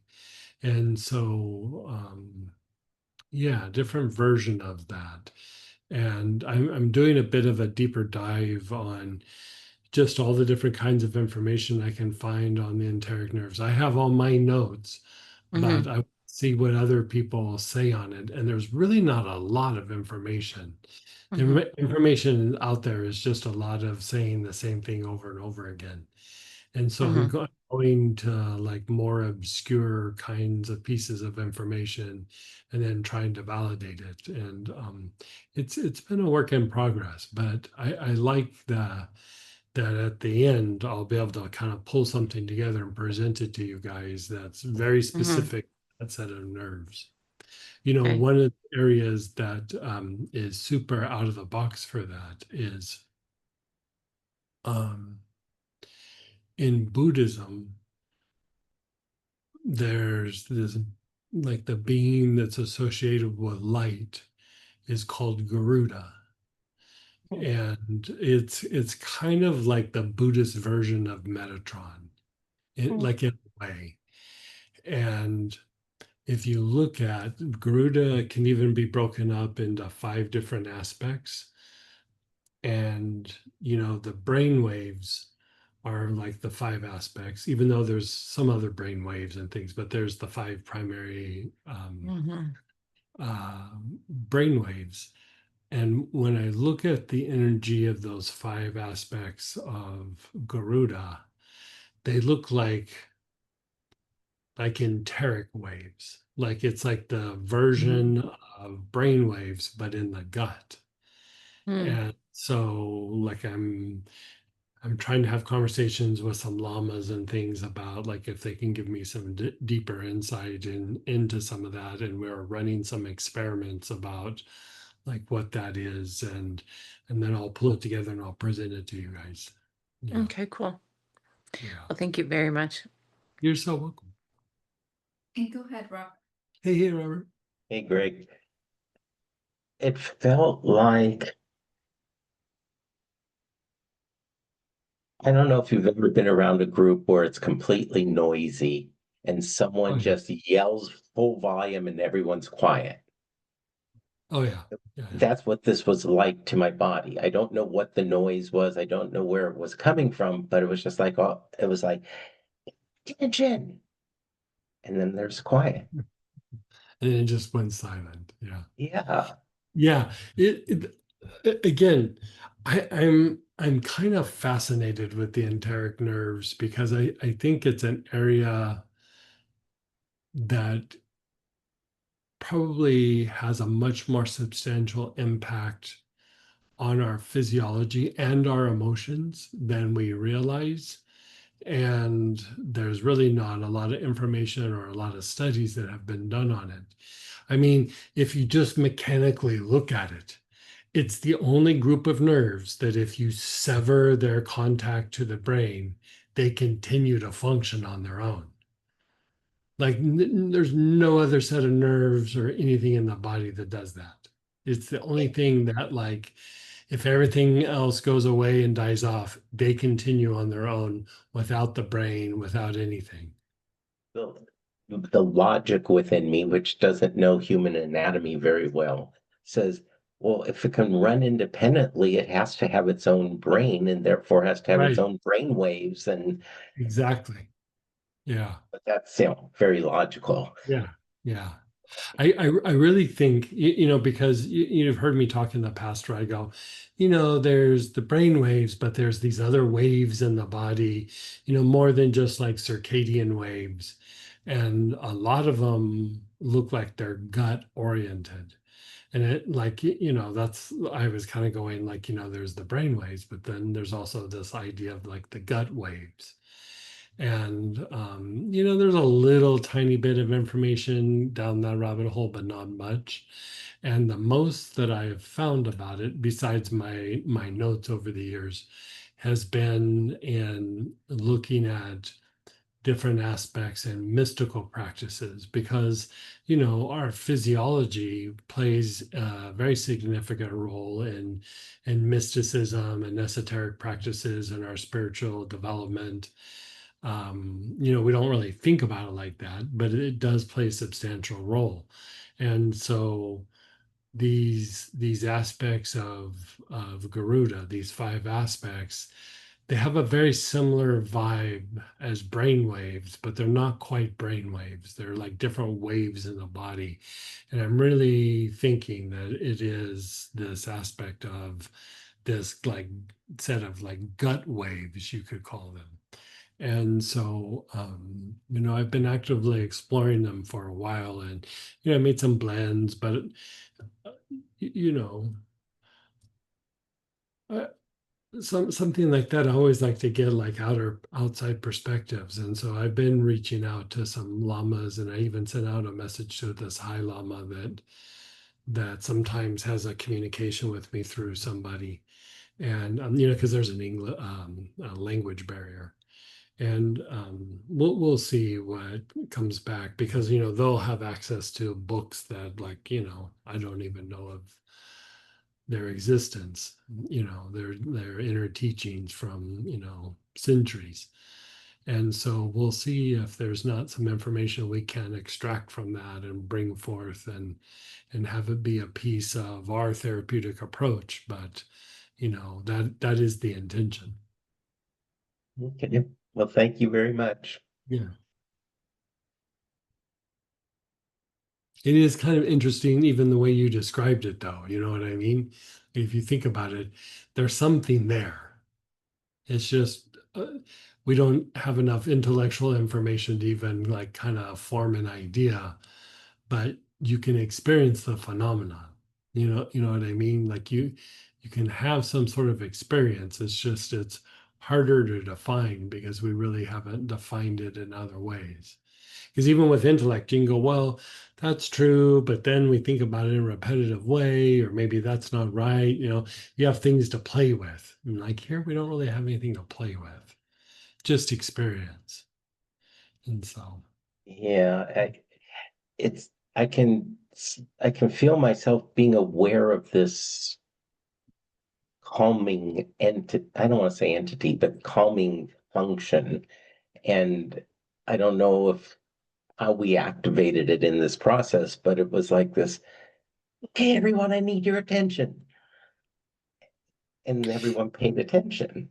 right. I mean, I think that's a very good way of putting it. And so, like, I'll tell you some of the experiments that I have done over a period of time is that when somebody, say, has gone through a traumatic event, a car accident, or there was some act of violence that they were either close to or like witnessed, like shootings or bombings or things like of that nature, or people that have had significant PTSD. So that could be a single event, or that could be a set of events that were in repetition. Like some of the guys coming back from war, sometimes they saw things, but sometimes it wasn't that they saw things or had a horrible experience. They were just always under this tension of that something bad might happen or something bad might go down. And they might not ever have like the full-blown experience, but they lived with the threat of it for a long period of time. And that also kind of made them snap a little bit. You know what I mean? And like it just wore them out because they were always in fight flight. And so, when they would be response or not responsive to the normal treatments from physicians or whatever, and then I would try my stuff, and they would get a little bit better, but there still something obviously was not right. Like they weren't feeling good. I would kind of throw everything out and just go, let's go rogue. Let's just try some weird things.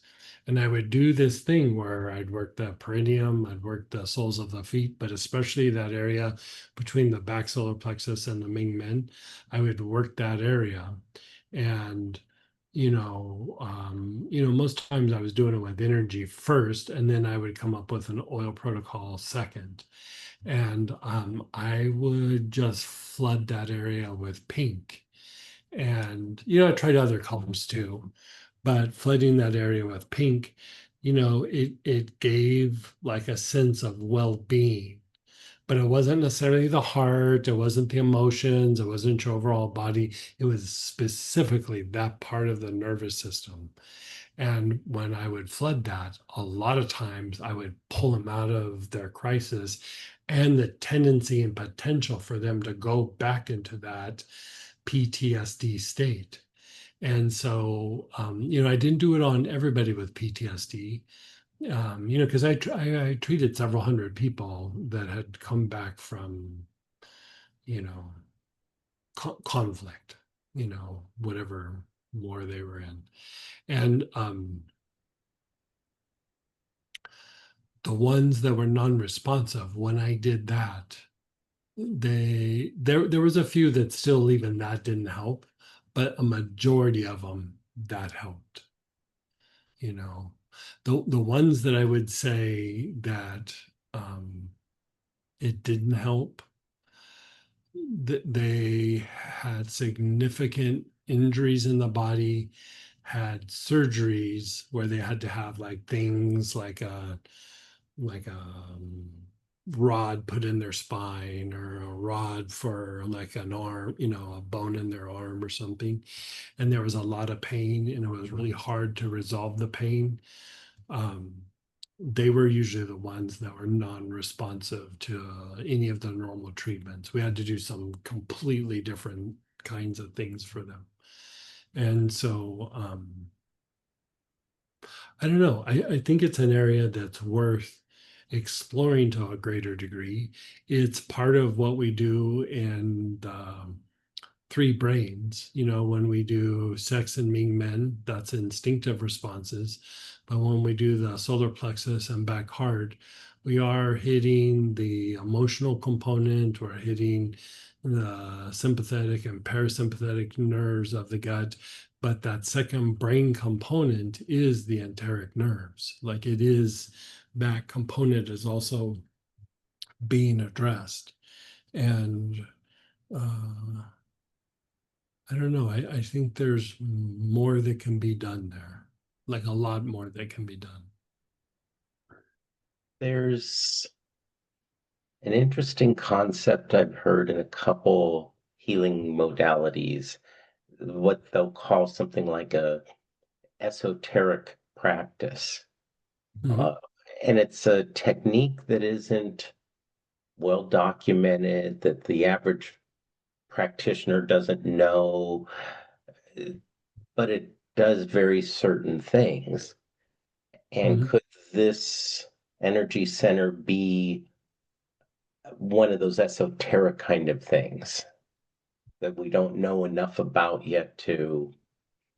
It's possible. I mean, because even like with meridians, there's the meridians we know, but there's much deeper meridians in the body that are much harder to chart out because they're not able to be palpated and looked at like normal.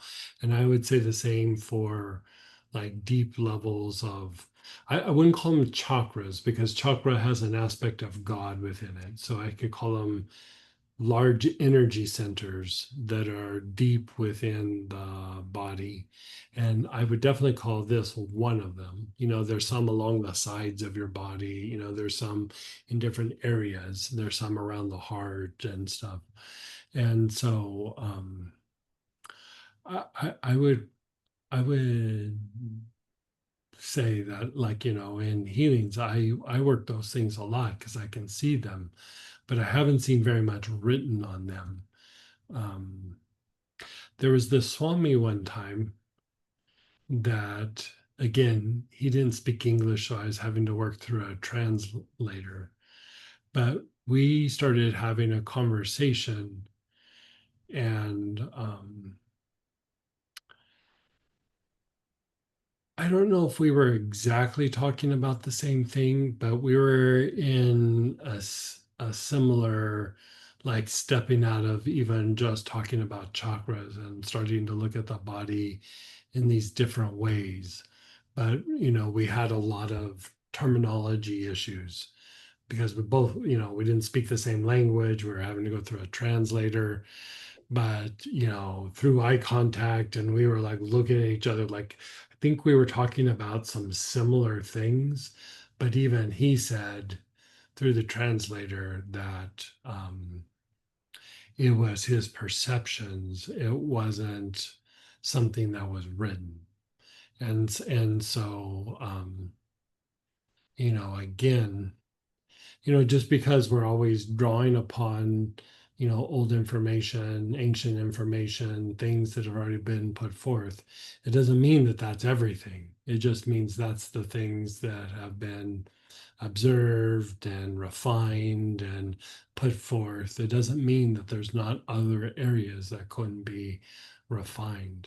And so, because even if you look at the chakra system, at first they put forth 7 and then eventually 10 and then eventually 11. There's different levels or degrees of even the chakras, and so at different times more information is put forward.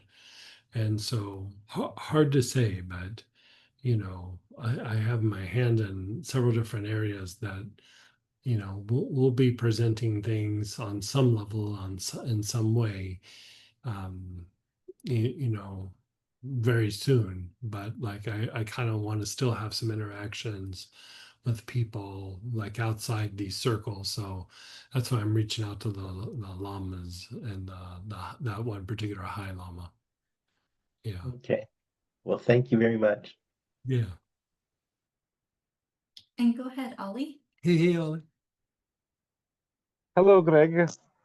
Hey, how are you, my friend? Really good. Thank you. Yes, and I would like to share one thing from the last segment, and one thing, if it's possible, from the last part of the last night that we did, the last process, the long one. Mm-hmm. Because after we do the night, what I feel was I wasn't really in a state of stillness, but it was a different kind of stillness. What I feel like different kind of stillness, and why? Because I stay in this. So when the class is over, and I stay a little bit in this state, it was like I don't know if it's possible. The only terms that I can think about is dynamic stillness or something like this. It's Yeah. I know stillness what you with mean. Yeah. some movement. Yeah. Okay. Is it possible? So, Yeah. So I mean, that brings up a very good point. And the thing is like even if you look at the stages of meditation, like you calm the body, and in the stillness in the body there's a stimulation for greater emotional activity. Like if your body's really calm, then you have a greater potential of the heart to become activated. And then in the stillness of the emotional body, there's a greater potential for mental activity to be there. But it, like from the stillness, the seed for greater activity is there. And so then when the mental body is okay. calmed down, Okay. there's the seed for greater spiritual activity. And even if you look at the idea of the mantras, we put a space or a gap between the words. So at first it's like Om Mani Padme Hum, a little tiny gap, and then you go Om Mani Padme Hum, there's a bigger gap.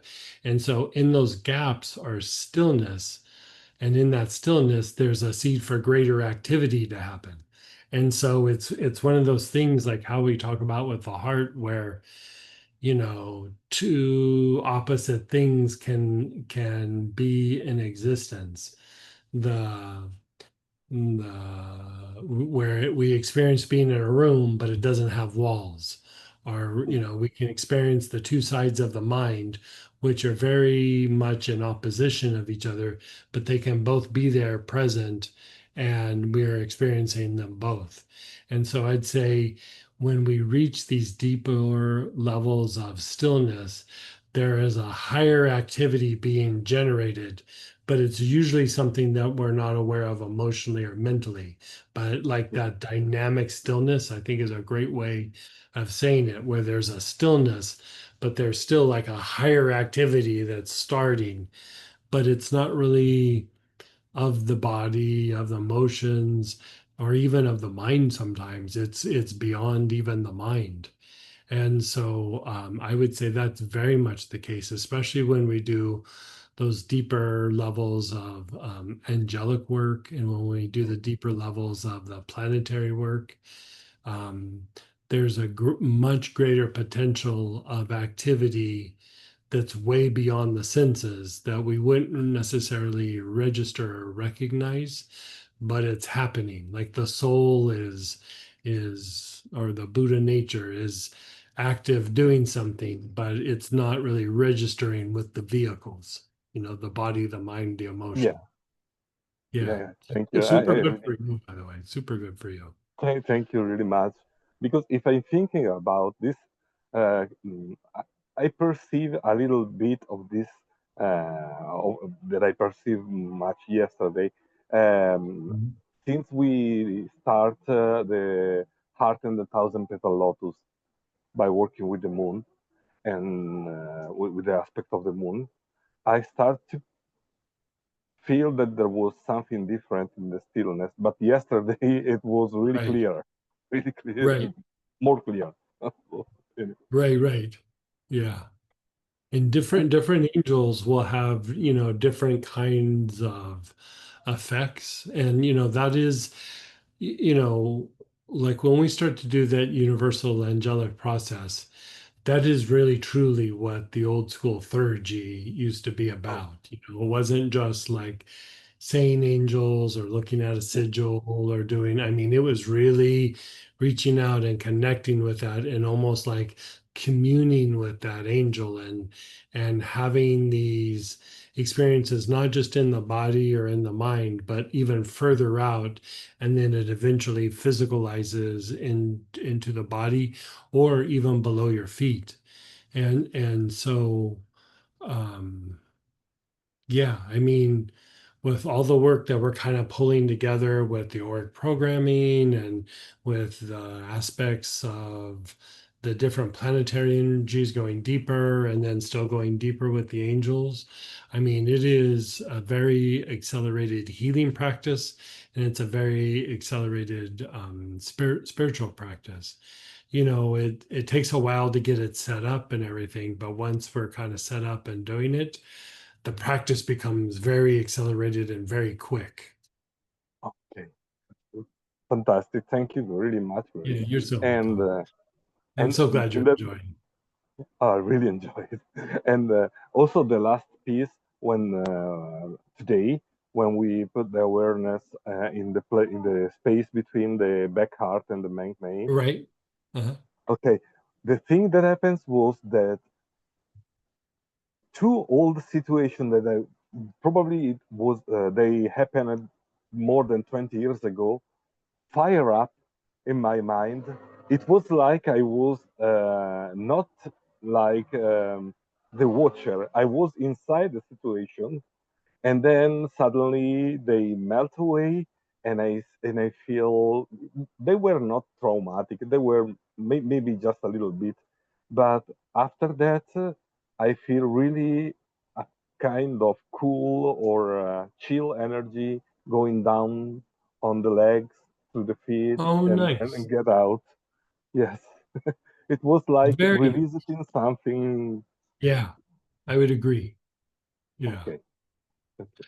You know how we talk about sometimes like we're kind of like in a cage sometimes. And I was like, oh, I want to live cage free. I suspect the enteric nerves are the cage.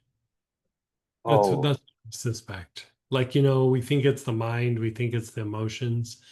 I think it's that part of that automated part of the nervous system that just won't oh, won't let things go. And like you said, like all of a sudden the door opened and something kind of came out that felt like it was inside you, and all of a sudden something's different. And I think that's that cage free aspect. Oh, great. This is great, great teaching. Thank you, Greg. You're so Thank you. Thank you very much.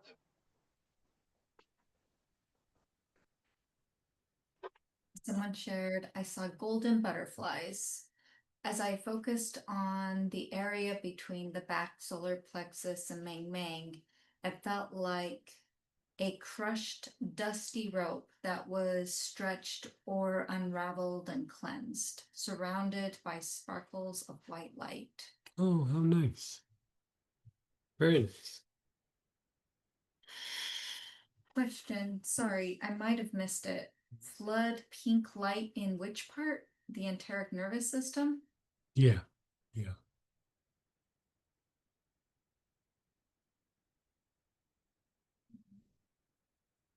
I had a little different experience, so I'll share that in case it helps anybody. But first, go ahead, Dan. He did. Hey, man, this is fascinating.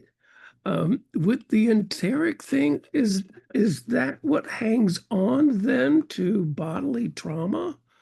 That is kind of just I think that could be several things. I mean, some of that is still in the somatic nerves, which is tied to the voluntary part of the nervous system. I think some of that is autonomic, but there is a component of it that those loops. I think the loops are probably a combination of things, but I think that the enteric nerves play a much more significant role in the loops than is given credit to. Like, you know what I mean? Like, I think there's a much bigger influence there than we're really realizing, from the body of work from the last, 50 years or 100 years. And if you go through and you look at mystical practices, they don't always use the term like loops. That's like kind of a newer way of looking at it. Even in the shamanic tradition, when they talk about like soul retrieval, they're not really pulling yeah. together pieces of the soul. They're pulling together like these compressed pieces of the ego. And if you look at the aspect of the ego from not from like Western thought or New Age thought, but if you look at it from the point of view of mystic thought, the ego is in the bone marrow. Like it's not in the mind. It's not your thought processes like you would think about it as your brain. It's tied to like the karmic imagery and how you're reacting to karmic imagery. And the enteric nerves play a significant role in like how you react to that karmic imagery. And so we think of things of just being like our everyday experiences, but how much of it are we looking through the lens of our karma as well? Like think about for myself times where, there was an obvious answer and it was right in front of me and I couldn't see it for the life of me. I just couldn't see it. And then a series of life events happen and then it's like it's been in my face the whole time. It was just always there. And I remember asking the guru about that and he said, yeah, you weren't karmically entitled to see it. It was there, but you just didn't have the karma to see it. And you know as we had further discussions about that, it was more of like how it wasn't like, oh, I've been bad and I don't get to see this, but it's more about, it keeps getting boiled down to like intellect and intuition. And intuition is just kind of almost a gateway to something. Even within intuition, there's different levels or ways of thinking. And like having something in front of you like that, it's not that like, oh, I couldn't see it, I couldn't see this thing. It was how I was thinking wasn't able to process that thing in front of me. So it's almost like how you would shift into, it's like how I talk about like there's the you that's at work, and there's the you that's home with your wife or your loved ones, or there's you on Sunday morning, there's you mowing the lawn and doing these things. They're all you, but there's different ways of thinking in each one of those, and they're all part of you, but there's different things that you're accessing. And I would say with the karmic issues, it's about being able to access these different ways of thinking to be able to do that. And one of the ways of accessing these different ways of thinking is this idea of how we use the deeper levels of the planetary energies, the different aspects of like waking up these kinds of consciousness so that you can go, this is what that is. And so, you're just waking something up that's already inside of you, but it gives you these other perspectives that aren't necessarily there. Then when we have all this different stimuli come in, then we can process it in very different ways.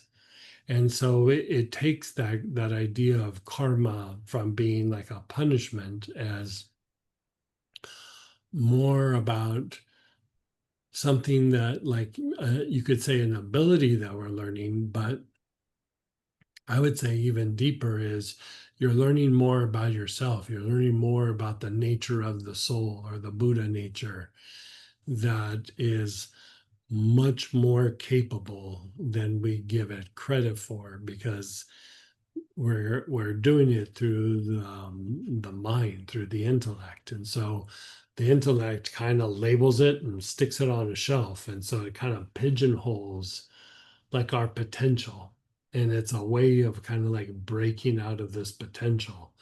And I would say going back to the enteric nerves is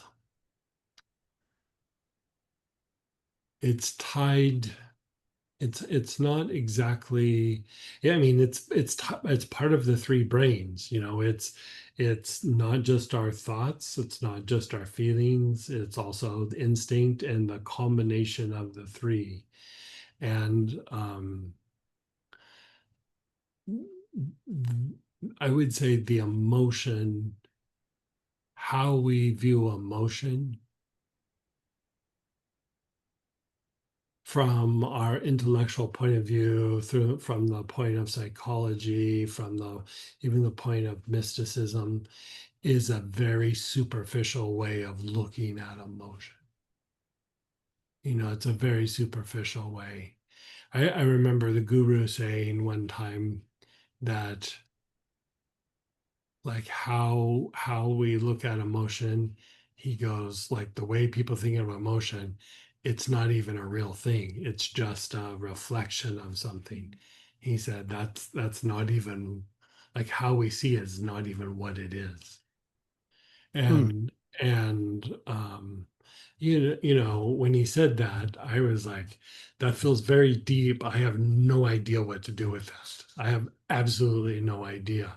And so from then on, God, he said that to me probably. Well, he said it from stage. Um, it, it's been 23 years, I think I've been thinking about that. And I have a little bit deeper awareness of some things, but I can tell I'm barely scratching the surface of something. And even when I've been around like a lama or a high lama or another higher teacher, I ask questions usually at some point about that subject, and you can tell it's like it's so kind of vast and so outside our way of thinking. A lot of times I don't even know that they know how to even respond. Like it's a thing you can experience, but I don't know that it's a thing that can be explained. I think you can explain it a little bit, but I don't know. I find that I think the enteric nerves are a big key of that. And like I go back to those 5 aspects of Garuda.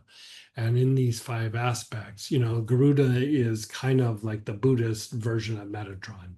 Right. It's Mentioned essence. And Garuda is this bird, like bird deity. And it usually is what conquers like the snake. Like so even like the flag of Mexico with the bird, the eagle with the snake in its mouth is still kind of a symbolism of Garuda, and the peacock and the cobra is also like an aspect of Garuda. And all the different traditions where even the United States with the eagle being the emblem or the symbol for the US, you know yes, that was done in a very intellectual way, but there was also mysticism and esoteric principles that really were tied to the foundation of the country. And I would say even that is an aspect of Garuda. And anytime you see like an eagle or something of that aspect, it's tied to that component. And in the Buddhist practice, well, if you look at it from esoteric mechanics, for us to be able to experience love, we have to be able to harness and I don't know if I'd say regulate, but basically harness appropriately light. We have to basically be able to interact and harness divine intelligence, right? Or the law of cycles, however you want to say it. And the Holy Spirit, like whatever version of that you want to use. And in that, when we're able to harness light, that produces divine love, our ability to experience divine love. So really, until we learn the lesson of light, we really can't experience the lesson of love or the experience of love. And if you look at Garuda, Garuda is the steed that carries Lord Vishnu, and Vishnu is the god of love. Right. It is all about love. And if you look at the idea of the enteric nerves Huh. from a physiological place, it is tied to like the cycles in the body. And I would say, its impact on emotion and its impact on how we process karmic imagery and things like that. It is tied to this law of cycles, like this divine intelligence of sorts, because it is an intelligence. It's a very unconscious intelligence, but But it is conscious. Yeah. Yeah. yeah, it has a consciousness, even separated from the brain. Like when the person is brain dead and their body is still running, that is the Oh, enteric yeah. nerve. Right. Right. Right. Right. Yeah. Yeah. And so that idea of the more that this gets refined, right, the more that it impacts like how we think, how we feel, the activation of the heart, and eventually our ability to experience things even much higher, which I would say the next phase would be to experience divine love. Wow. Wow. That's fascinating. That's super, super, super fascinating. But one thing, one of the experiences I had during the last protocol was like my mind was like I was so tired after doing this, and I was thinking, okay, well, I'm just going through this tired thing. Sometimes that happens with the amount of energy that we're processing and stuff. Sure. Sure. But when I kind of looked at it a little deeper, I kind of sat with it, right? And it seemed like just the brain was tired, but the rest of the body was awake. Is that, Right. are we talking about kind of the same kind of thing here? Where Yeah. Like I was trying to think maybe I was reading too much into it, right? Because here we're enteric or in the gut, and maybe I was, trying to, Oh gosh, it's psychosomatic kind of thing, right? To where I'm overthinking it kind of thing. Yeah, I would say that the enteric nerves play a role in brain fatigue. I think that when they're in an agitated state or an overstimulated state or they're overworking, a lot of times they don't allow for certain processes to happen, going back to the things with like the adrenals and all of Yeah. that, is would say it plays a role in brain fatigue. So like your body starts feeling better, your mind will eventually catch up, but it probably is playing a role in some form of brain fatigue. Yeah. Yeah, because it just felt like the brain was asleep kind of thing. That's what wanted to go down. But the gut was kind of yeah, I'm okay. You know, I'm good. Yeah. Yeah. Very good. Okay. Thank you. You're so Yeah. Great shares, guys. So it's a lot of sage work, I think, for me, but whenever we did the feet, the soles, and the perineum, my lower legs just started aching terribly. And then when we did the back between the back solar plexus and the Ming Meng, I just got super duper sleepy. And I think the first like 2 shares, like I was in and out of sleep just now. Yeah, And I'm you look like you're crashing out. yeah, I feel a lot more at ease right now, but my Right. body was definitely Yeah. like having a temper tantrum. Well, I would say that, like, so you kind of fell asleep, but then all of a sudden you're awake. And it might even be a little bit of what Dan was just describing is that like, sometimes when the nerves regenerate, which means they re-educate or reboot, just like you would do with a computer, you turn it off and then you turn it back on again and it starts functioning better. I mean, that's my level of being able to repair my computer or iPad.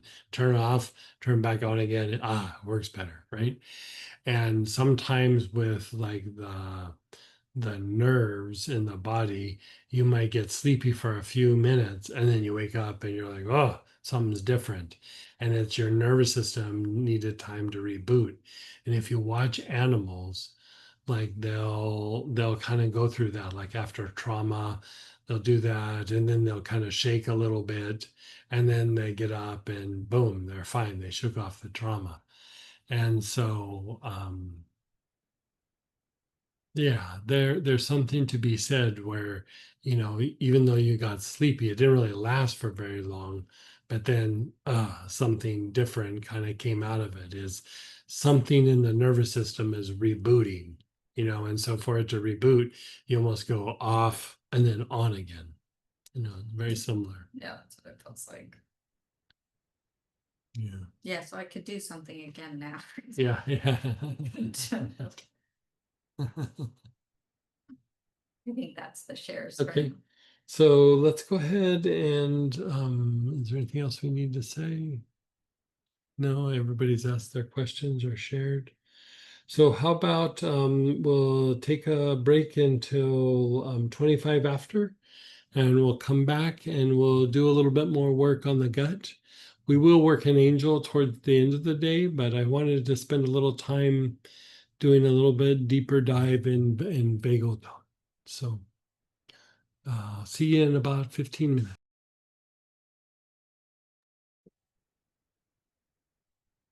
Hey everybody, thanks for coming back.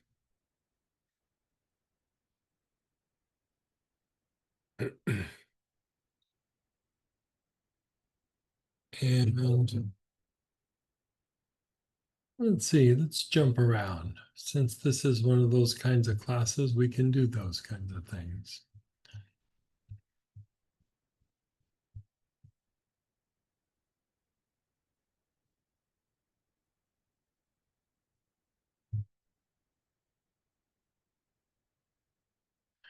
Let's backtrack a little bit, and we're going to do some work on the diaphragm. I like that. The diaphragm, also another very impactful area in the body. And then we're going to do the cardiovascular system. So the aspect of the diaphragm is on the top of page 19.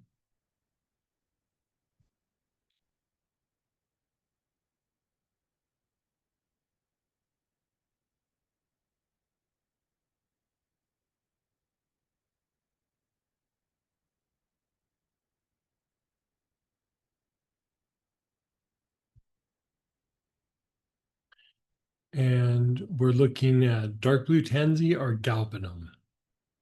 And I don't remember what we put in the I think kit there. it's galbanum. Galbanum, yeah. You could probably get away with vetiver as well if you didn't have those two, but I would say dark blue tansy or galbanum would be your top choices. Remember, this is more about vagal tone than it is about treating something. You know, we're not necessarily trying to just go through and treat a symptom or, you know, go after and trying to relax the diaphragm. This is actually vagal tone, which is reducing the stress and balancing out the nervous system specific to the diaphragm. If the diaphragm is off, your whole body's off. I mean,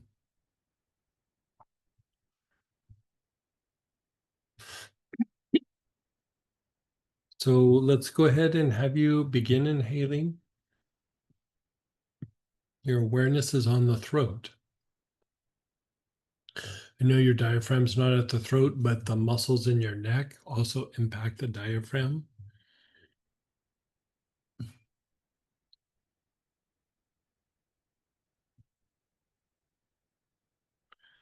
Nice, long, slow, deep breaths.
You're still on your throat. You're taking nice, long, slow, deep breaths.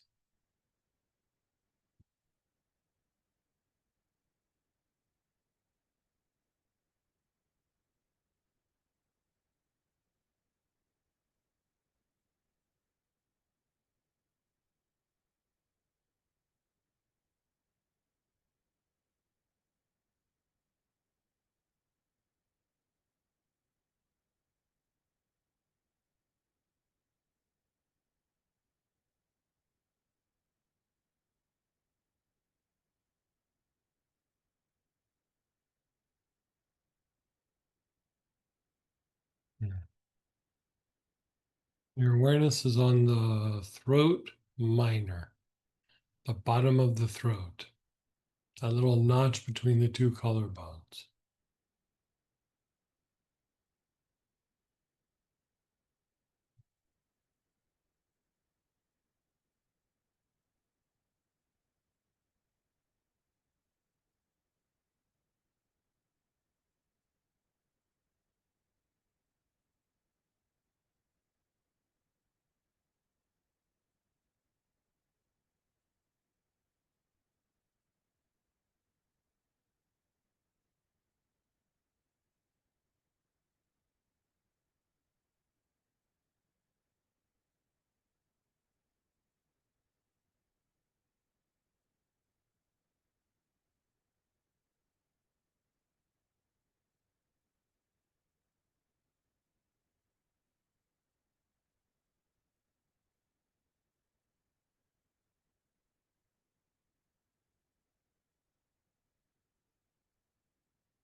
Now move your awareness to the lungs.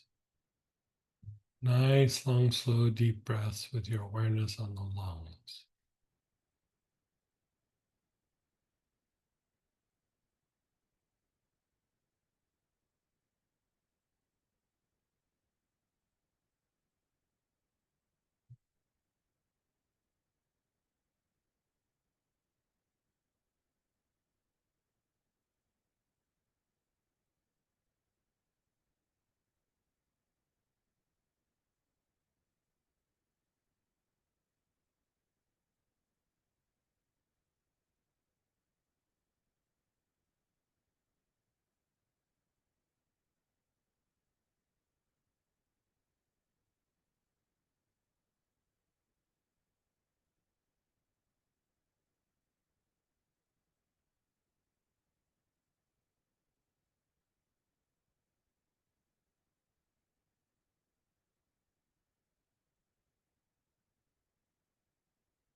You're still on the lungs.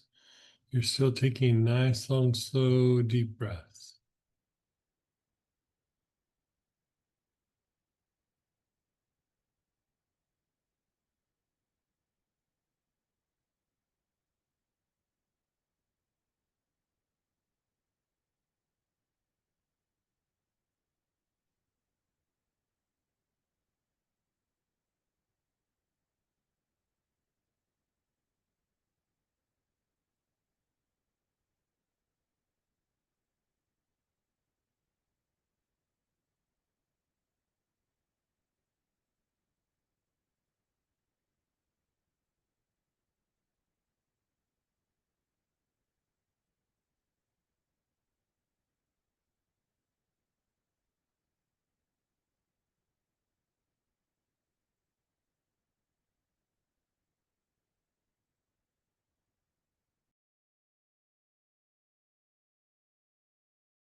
It's like this, Exactly.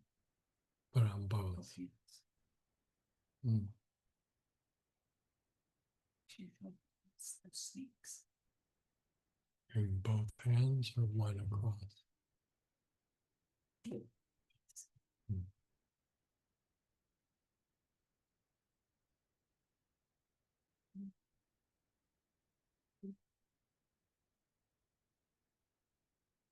Hmm.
Your awareness is on the front solar plexus.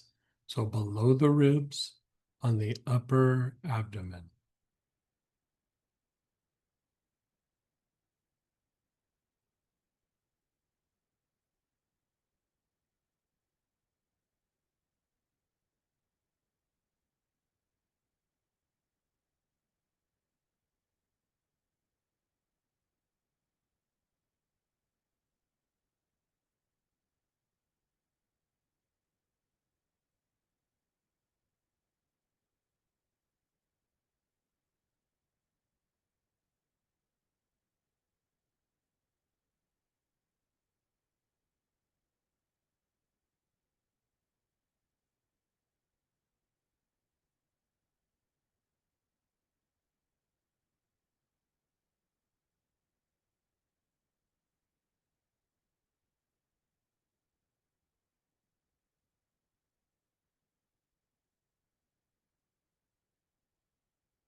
Your back solar plexus, your awareness is on the back solar, the mid back area below the shoulder blades.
The bottom of your tailbone, you're taking nice, long, slow, deep breaths. Your awareness at the bottom of the tailbone.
Pause and be still.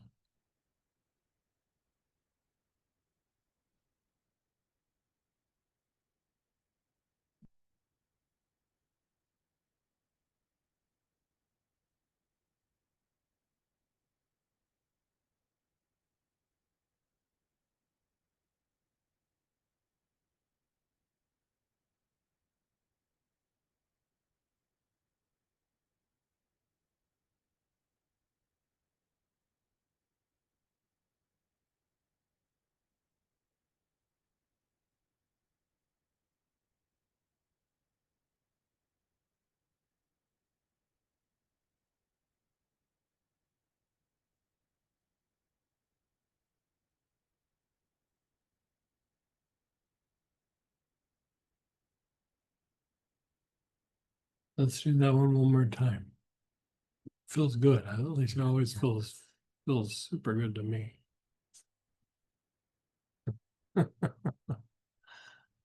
Okay, so again, your awareness is on the throat. Nice, long, slow, deep breaths. Your awareness on the throat.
Your throat minor, the bottom of the throat, a little notch right here between the two collarbones.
The lungs. Your awareness is on the lungs.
Your front solar plexus.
Your awareness is on the back solar plexus.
And then the bottom of the tailbone.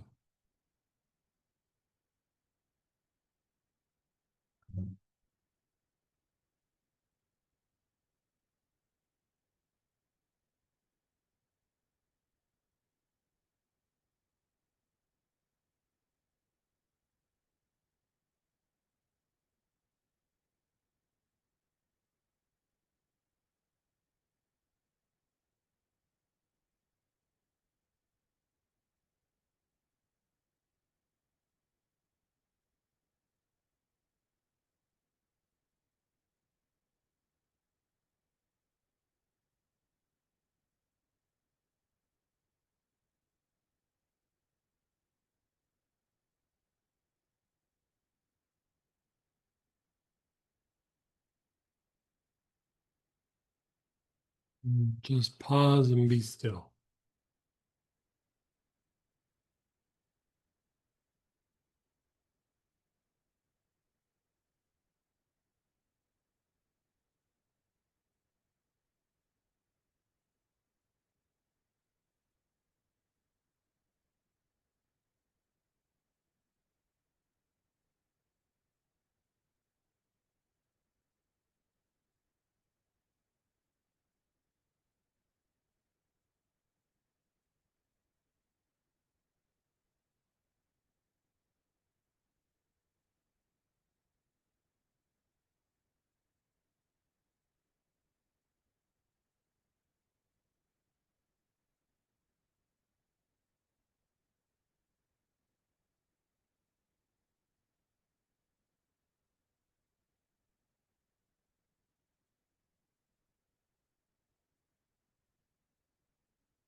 Just being still.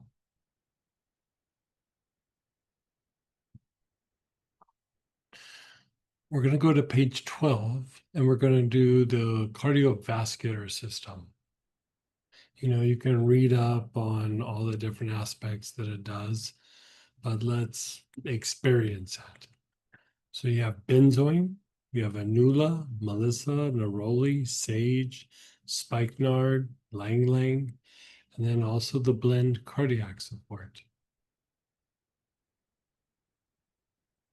I think in the kit we did benzoin, yeah. Yeah. They all work pretty good, but especially for the vagal tone component, benzoin, it works good, works really good for this.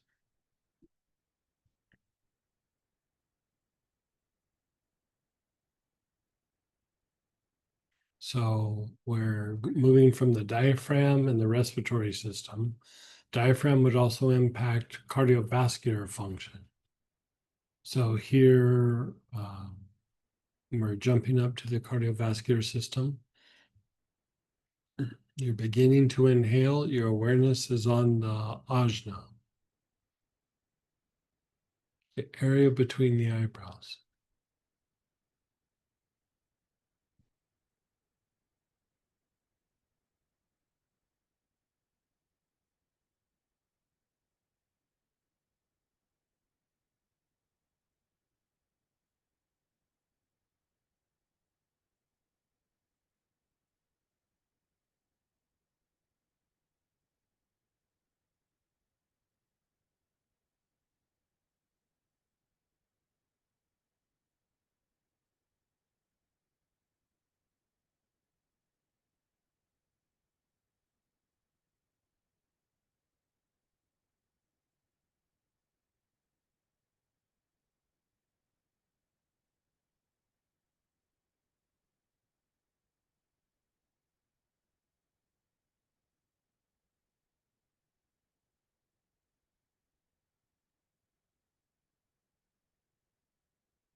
Your awareness is on the throat.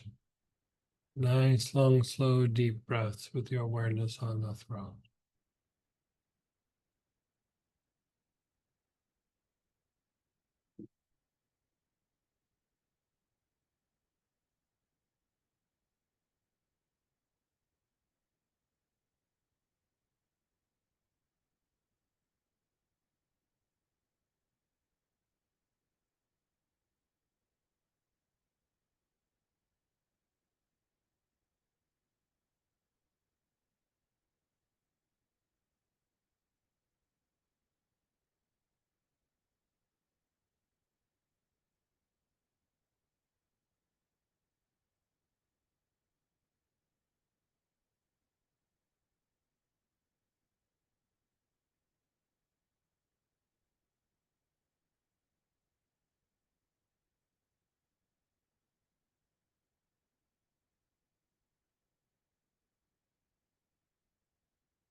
Your awareness is on the front heart.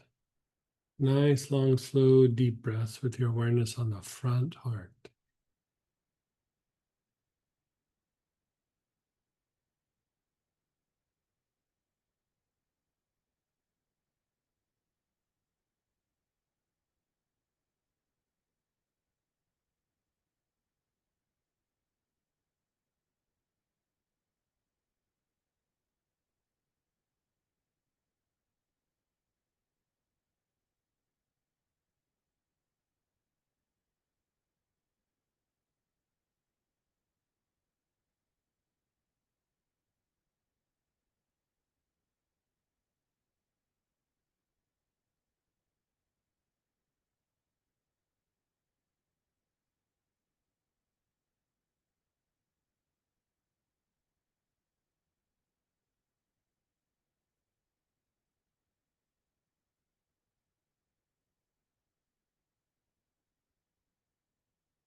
Your awareness is on the front heart. You're taking nice, long, slow, deep breaths.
Your awareness is on the back heart. Awareness is on the back heart, the area between your shoulder blades.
The back solar plexus.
The low back area, the backside of the navel.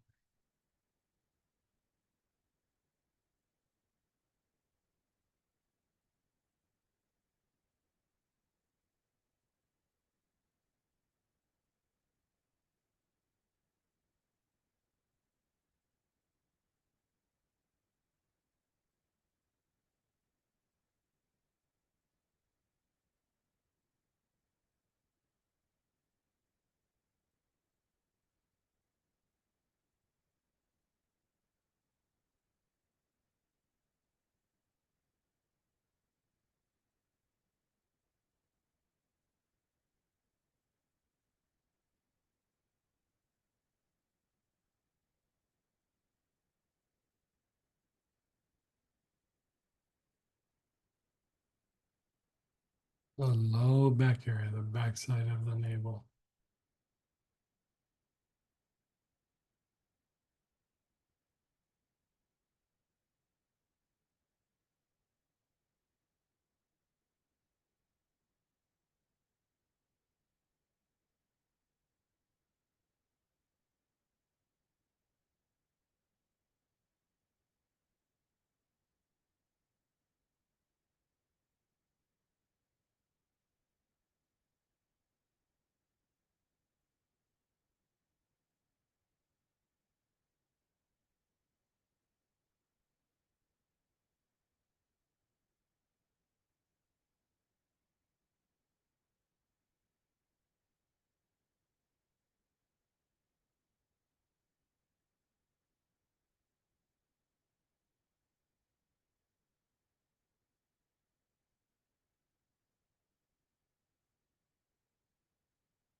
Bottom of the tailbone, nice, long, slow, deep breaths.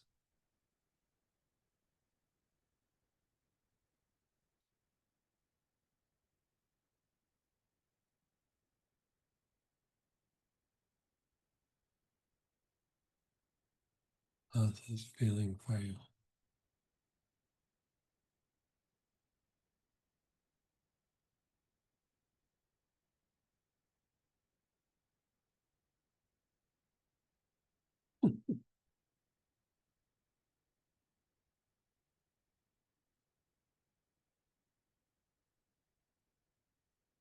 Just pause and be still.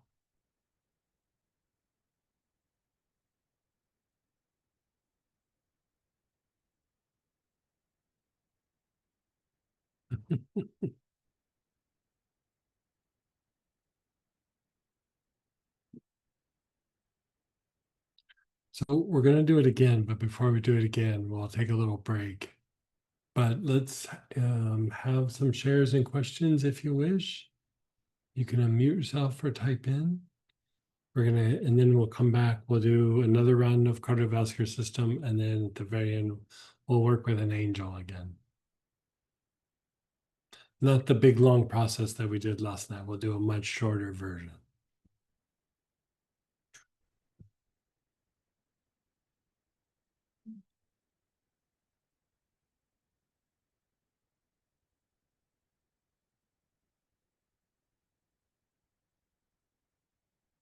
You look like it's napping nap time. Yeah. There is a crazy amount of stress in the cardiovascular system. I mean, I know this, and then when I go through and do this process, I'm always amazed at how much my body shifts when I do the cardiovascular system. It's just mind-boggling. You're just taking a bunch of stress out of not just the circulatory part of the cardiovascular system, but out of the physical heart. And oh my God, like as soon as you start taking it out, oh, on one level, I get more relaxed, but on the next, like in the days that follow, I usually have way more energy and more, I don't know, I get more things done in the same amount of time. Like I have this, like, I almost do twice the amount of work in the same work day or something. It's kind of bizarre to me, but anyway.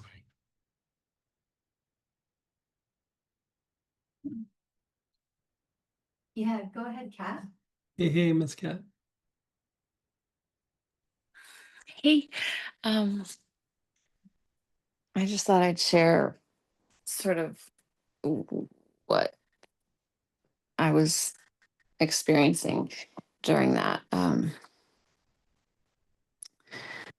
I was seeing like things that I have seen before, like kind of potential outcomes in my life, kind of thing, like Sure. potential good things happening. But I was seeing them in a much more vivid way, like it felt present, like this Oh, is nice. unfolding Yeah. now, and in a Right. way that I could see almost like light coming off this situation or these scenarios out from my life, and my life sort of being more full and more positive into the environment around me with people I interact with and stuff. It was just a really lovely thing to see. I wish I could Oh, give that's very more cool. detail, but it was Yeah. beautiful.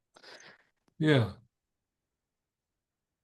For me, it's like, especially with the cardiovascular component, like I would say it's a different version of what you just said. Like I have so much more clarity of like where I am and what I need to do. And I think that also comes from being clearer about the past. Because I don't know, like you go look at it a bunch of different ways, but sometimes my lack of perception, or I could say even lack of direction or confusion about the future, is like not really having clarity about the things that have happened. And like I get like a little mucked up and like have a harder time like thinking like forward. And there's something about unwinding this cardiovascular component that like it just brings, for one, it reduces like a tension and anxiety in me that I didn't even think I would say that I'm anxious. Like I feel like I'm pretty chill most of the time, but there's just this level down of stress, but it gives me like this such clear vision forward that it's really kind of mind-boggling. And yeah, I would say, like you said, presence. Like I would say, I feel more present in the moment and not, I don't know, in my head or in the past or somewhere else. Or I just feel like really in the moment. And every time I do it, I'm like, why am I not doing this every day? And I'll like have a couple days of like this amazing experience, and then something in my brain is like, I'm good. And then, a couple days will go by and I'll do it again. I was like, why am I not doing this again? Like, like I've had nothing but amazing experiences. It's probably been 2 weeks since I've done this. Hmm. I was like, I get onto a roll and, it's kind of a weird thing. It's almost, I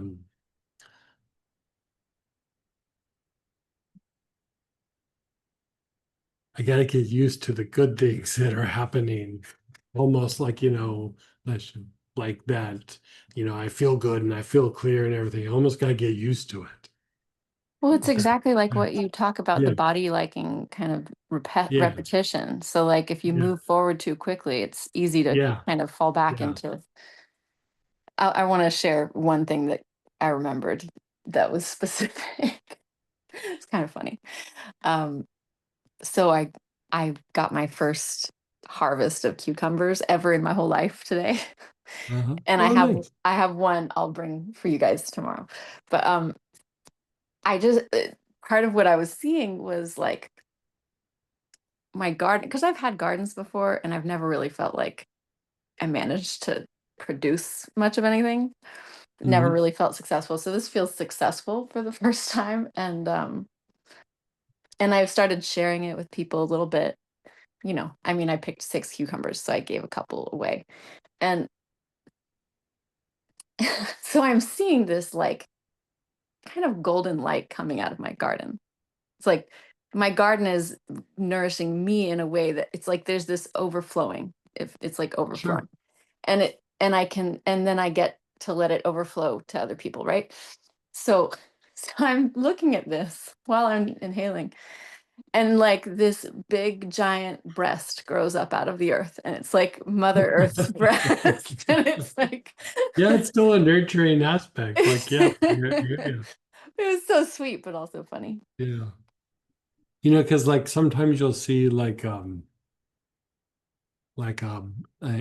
Tonkas or something, there'll be like a Buddha, like, and it's a male figure, but the male figure will have breasts, and it's symbolizing like a nurturing or loving aspect.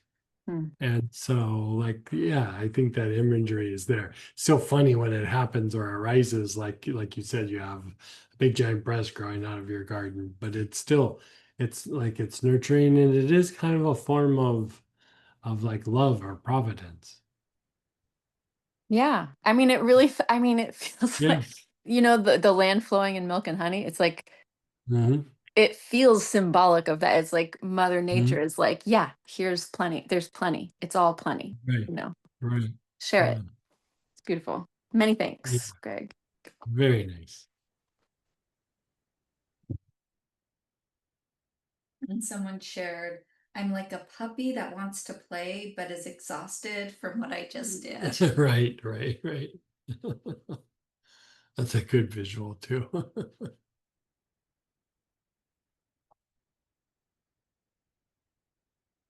Okay. So how about we'll take a break and we'll come back at a quarter till. We'll do a little bit more of this and then we'll do just a little bit of work with an angel. Won't be quite the intense stuff that we did yesterday, but we'll still do some work with an angel.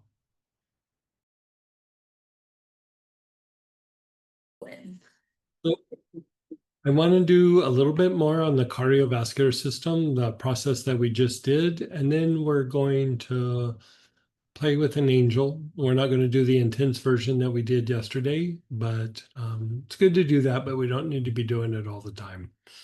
And because it's intense, you know, I think several of you had a very intense experience. But there's still different ways that we can work angels and do a kind of maintenance with them, other than just always having to do the long practice, right? So right now we're still on that cardiovascular system on page 12 in the tuning into your divine calm. And you can use the same oil that you had been using. And let's go ahead and begin inhaling again. Your awareness is on the ajna. Nice, long, slow, deep breaths with your awareness on the ajna.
Your awareness is on the throat.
Your awareness is on your throat. You're doing nice, long, slow, deep breaths.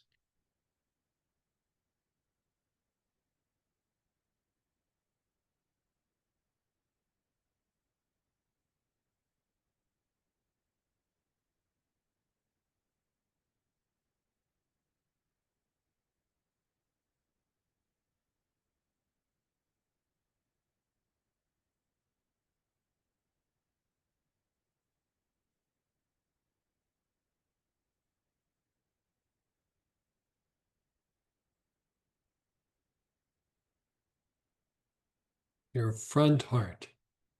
Your awareness is on your front heart.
Your awareness is on the front heart.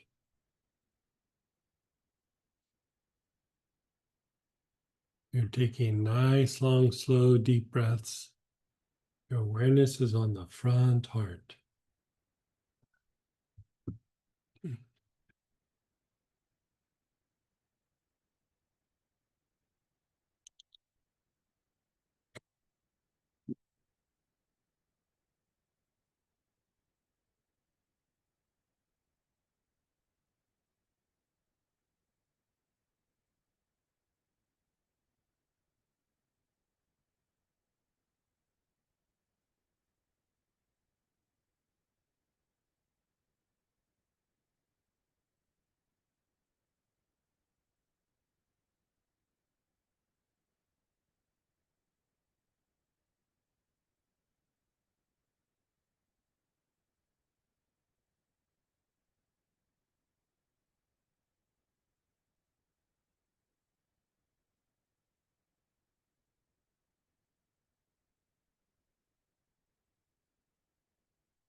You're still on the front heart.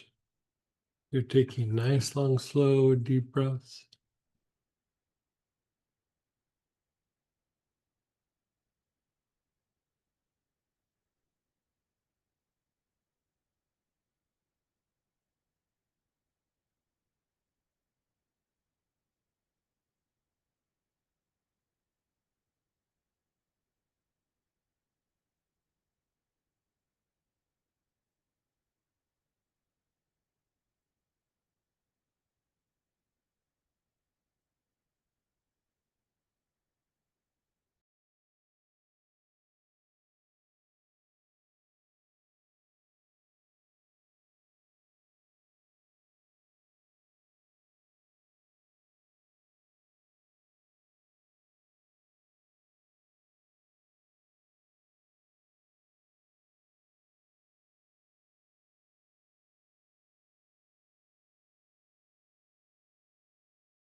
Your awareness is on the back heart.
Your awareness is on the back heart.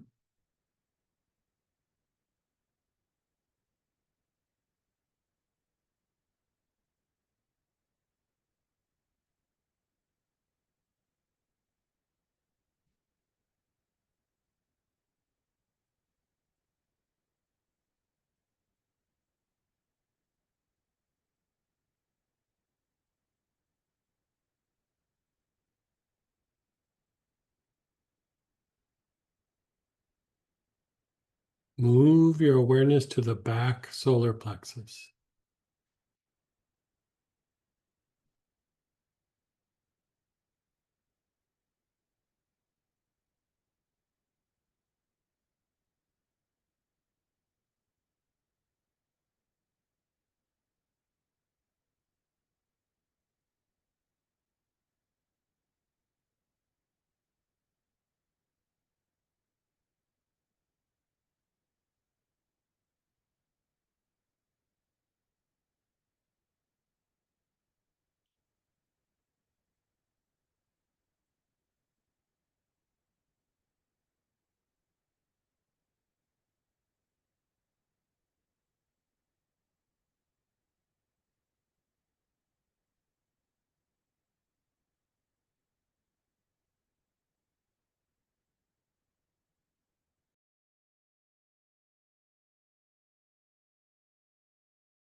Your awareness is on the back solar plexus.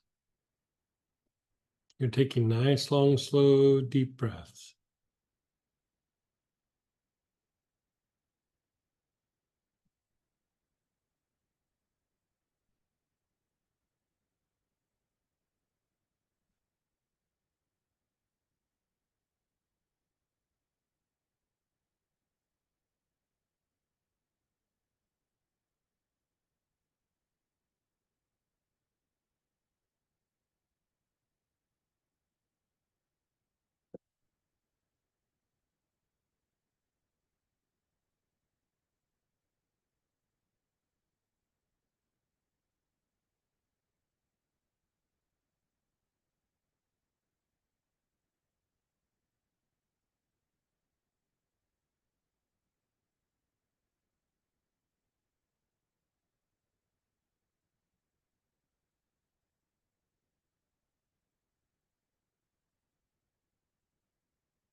your low back, the backside of your navel, the main men.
And then the bottom of the tailbone.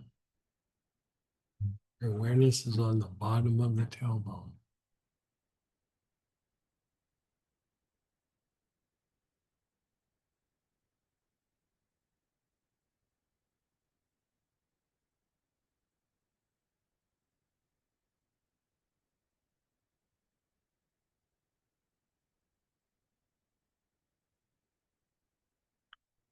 And then pause and let go.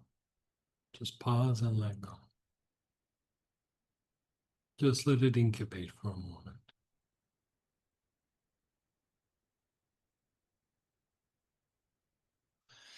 So I kind of want to go through and like emphasize this. Like, we were just even going back and forth and talking about it as we were doing this process, is that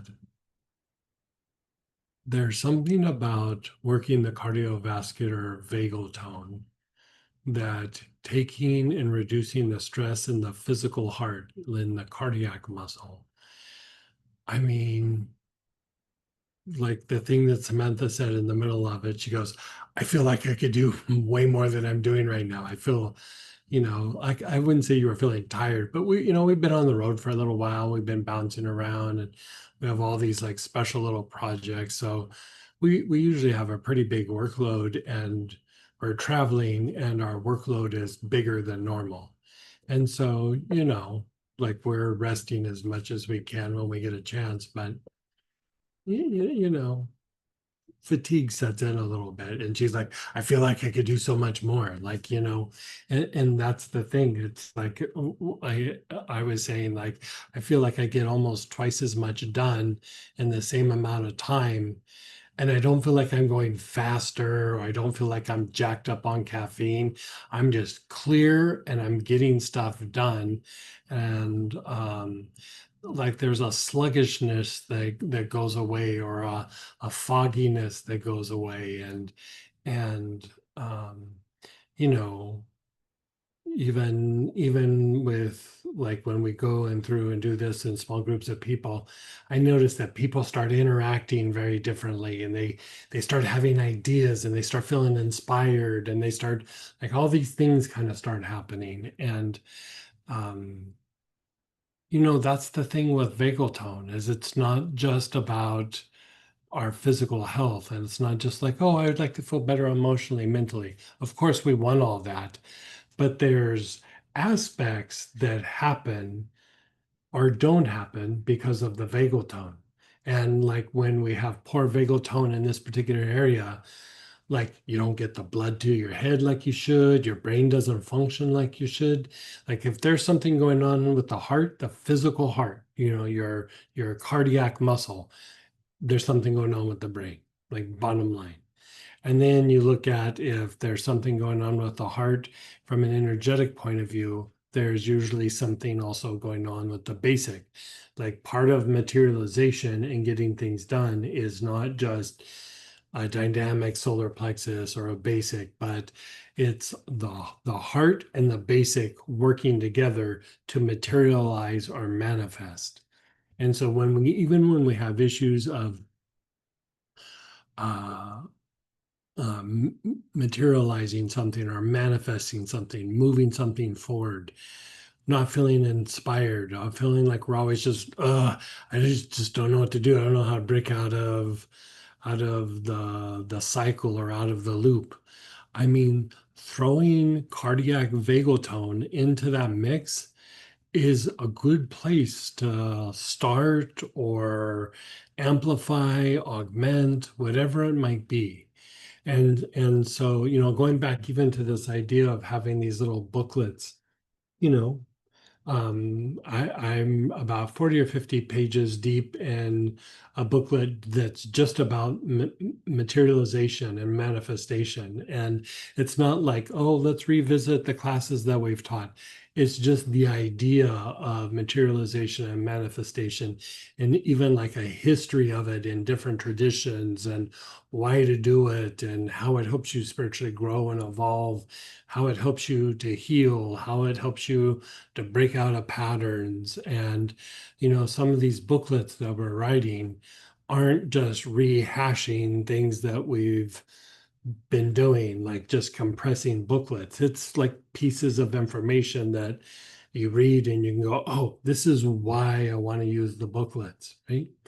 And so, like, even talking all of this out, I need to do the cardiac vagal tone more so I can write more and get more stuff done and be more inspired.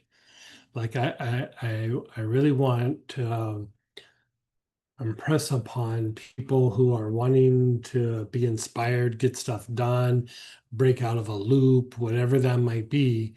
It's not just one thing that gets us out of it. Sometimes a lot of times it's these multifaceted approaches in a lot of these different areas. And, you know, we think of even vagal tone as just like, oh, we're helping the body to heal. It helps me to feel more relaxed. Yes, but also within each one, there is like little hidden gems or treasures that can come from improving vagal tone in a particular area.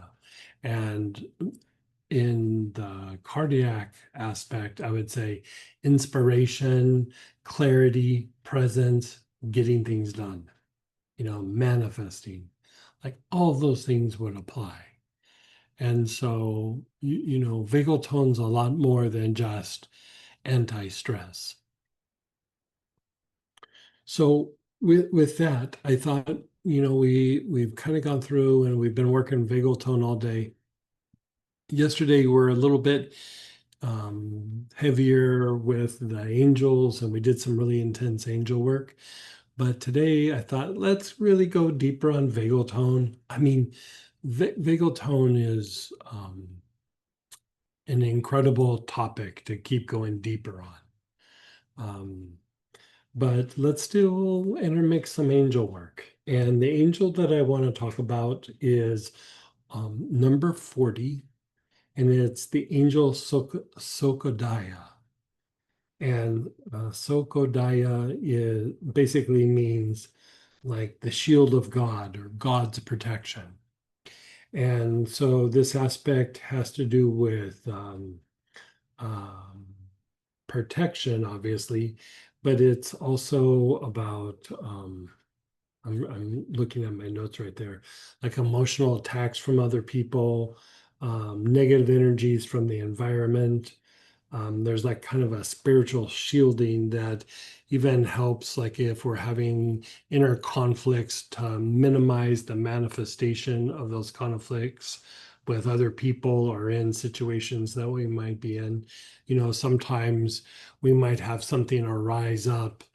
It could be a thing from our past, from our childhood, some issue that's from the unconscious that is beginning to manifest, could be also a karmic weight or a karmic issue that might be coming forth. And you could think of the idea of working with Sokadaya as the way to kind of insulate you in your surroundings and your situation and your work and your relationship, so that the inner conflict doesn't impact the stability that you have around you. I think that's a really important aspect to have, because sometimes, like when we're doing deep therapy on people that have had past traumas or something, I mean, there's always a little bit of that there. Like if I start to address this, it's going to blow my life apart. Or if I start to resolve this pattern that I have in my family or in my workplace, what is it going to blow up? And this idea of working Sokadaya, I think it's a nice way of always encouraging the body to move to this place that's like safer and more stable, so that when things arise, we don't have the instability that possibly could come with going a little bit deeper into something that we need to shift or change. you know Even just having the intellectual idea that, yeah, that could be a thing. Because I mean, I think that's a big difficulty that happens when we're working these different mystical practices, or when we're doing deep healing, or even when we're going into intuition. Intellect is like, if I let go of this, this is repetition, this is something I'm maintaining, we have a certain level of comfort or safety here. If I let go of this, it might go nuts. It might completely go nuts. And it probably won't, but the intellect still needs to be convinced a little bit. And I like this idea of working Sokadaya because it does help you have this sense of safety in the nervous system and the body and the intellect, so that when you are shifting, when you are making change, that it's still going to be okay. Like it's still safe. Like life is not going to fall apart, or my situations aren't necessarily going to fall apart. They might shift and change, but the change is going to be okay. Like it's not going to, and I got to pick up the pieces from the side of the road and try to figure something out. So I kind of like this idea for this. So it is kind of like the thing that I wrote in the booklet is it's like a guardian of spiritual healing. Like, it's not just like, oh, it's a guardian, oh, it's a protector. Like it helps like protect the idea or the potential for spiritual healing, because the mind can talk us into things and the mind can talk us out of things. And I think when we are starting to go deeper past just physical healing, we start to go into psychological healing. Even deeper, we start to go into spiritual healing, when we're really looking at like the issues that might be associated with like the soul, the soul's journey in a particular lifetime. As we keep going deeper and deeper to that, it gets a little scarier every time. Like it's hard to let go, even to do psychological work, but to get down into these really deep things, like I need to feel safe if I'm going to do that, or I at least need to feel stable, or I at least need to be able to feel like I'm going to be okay, and that I'm not just running like a maniac into something and who knows what's going to happen. And the work with Sokadaya, it does help stimulate, transformation. It still helps to stimulate spiritual growth. It helps you to feel more stable as you go through and do these processes. It helps you to go deeper. It helps you to shift things in your environment, be it that you're shifting the environment or how you perceive the environment and interact with the environment. So there's a lot to be unwound with this idea of Sokadaya. And so,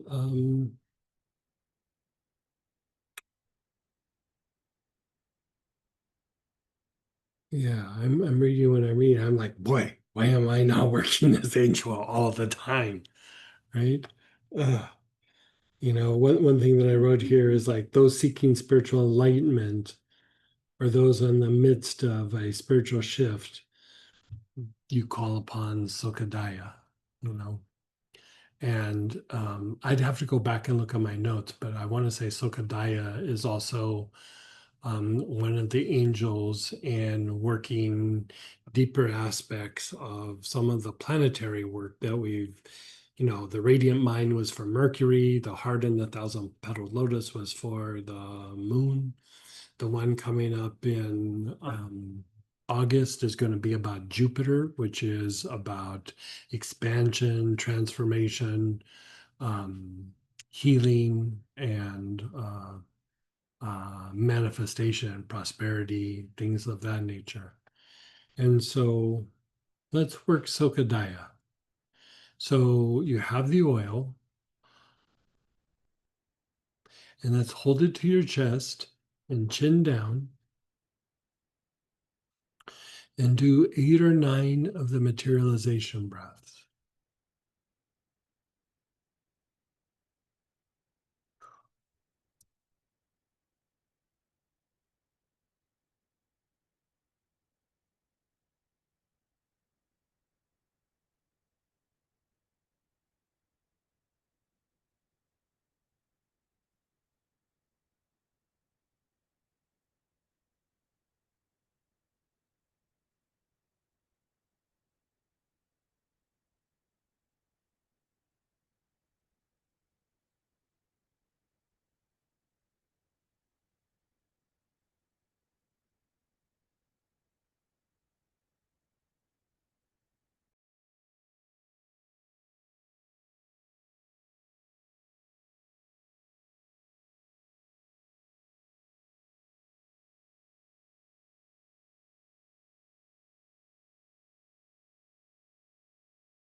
You're just being still.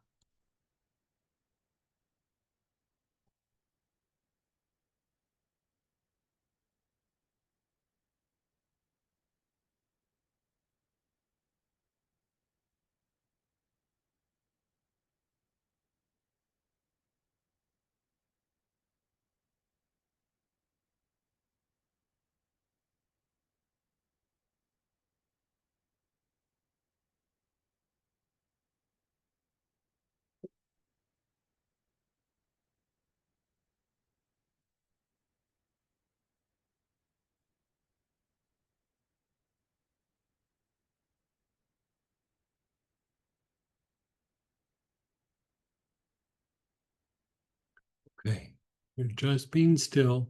Now, yesterday we played with the idea of toning, and we also played with the idea of using the angel as a mantra. And the reason to do them, you know, they don't necessarily do the same thing, even though we're using the same angel or the same name. Toning tends to hit more of the intuitive mind, the right side of the brain. It also improves vagal tone. When we do it in the form of a mantra, it hits a little bit more of the prefrontal cortex.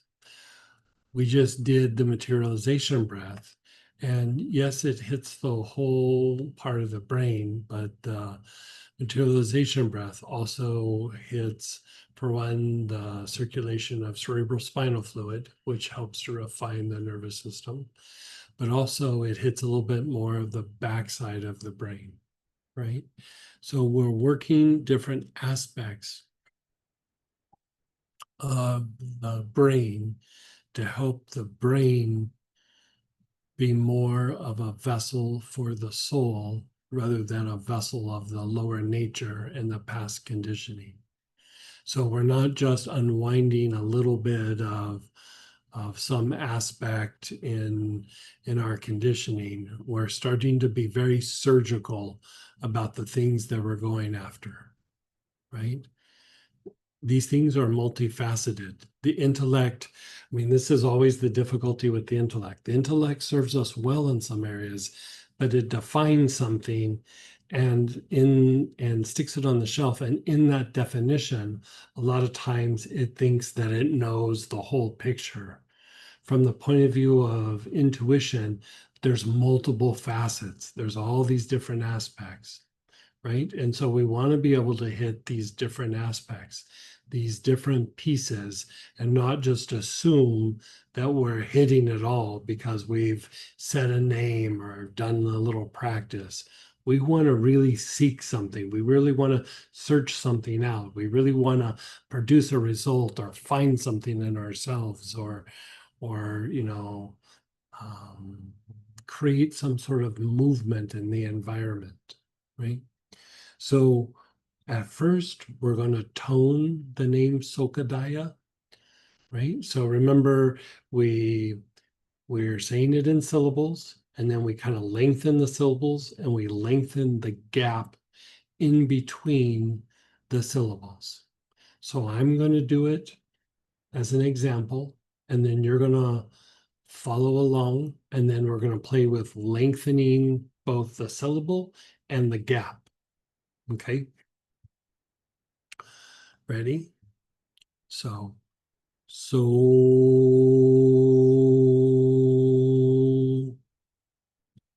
ko,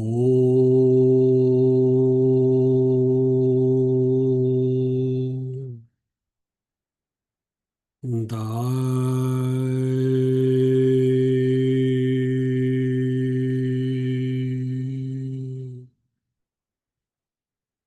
o.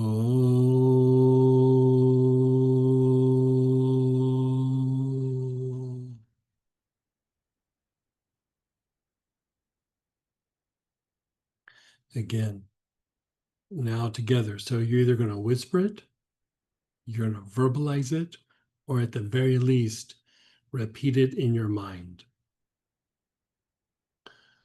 So,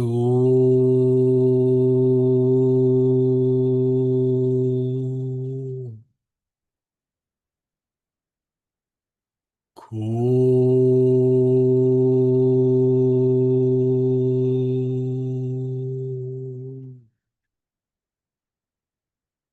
dai,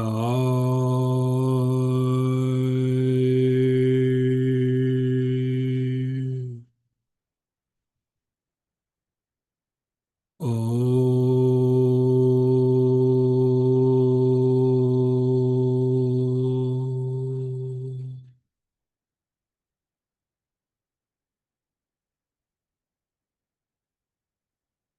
Just be still for a moment. So we're going to lengthen the word or the syllable. So,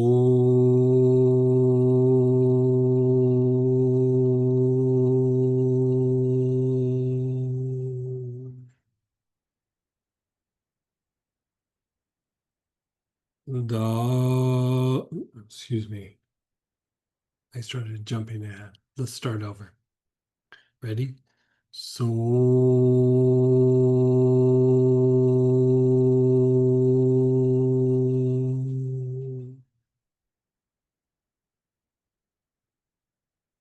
cool.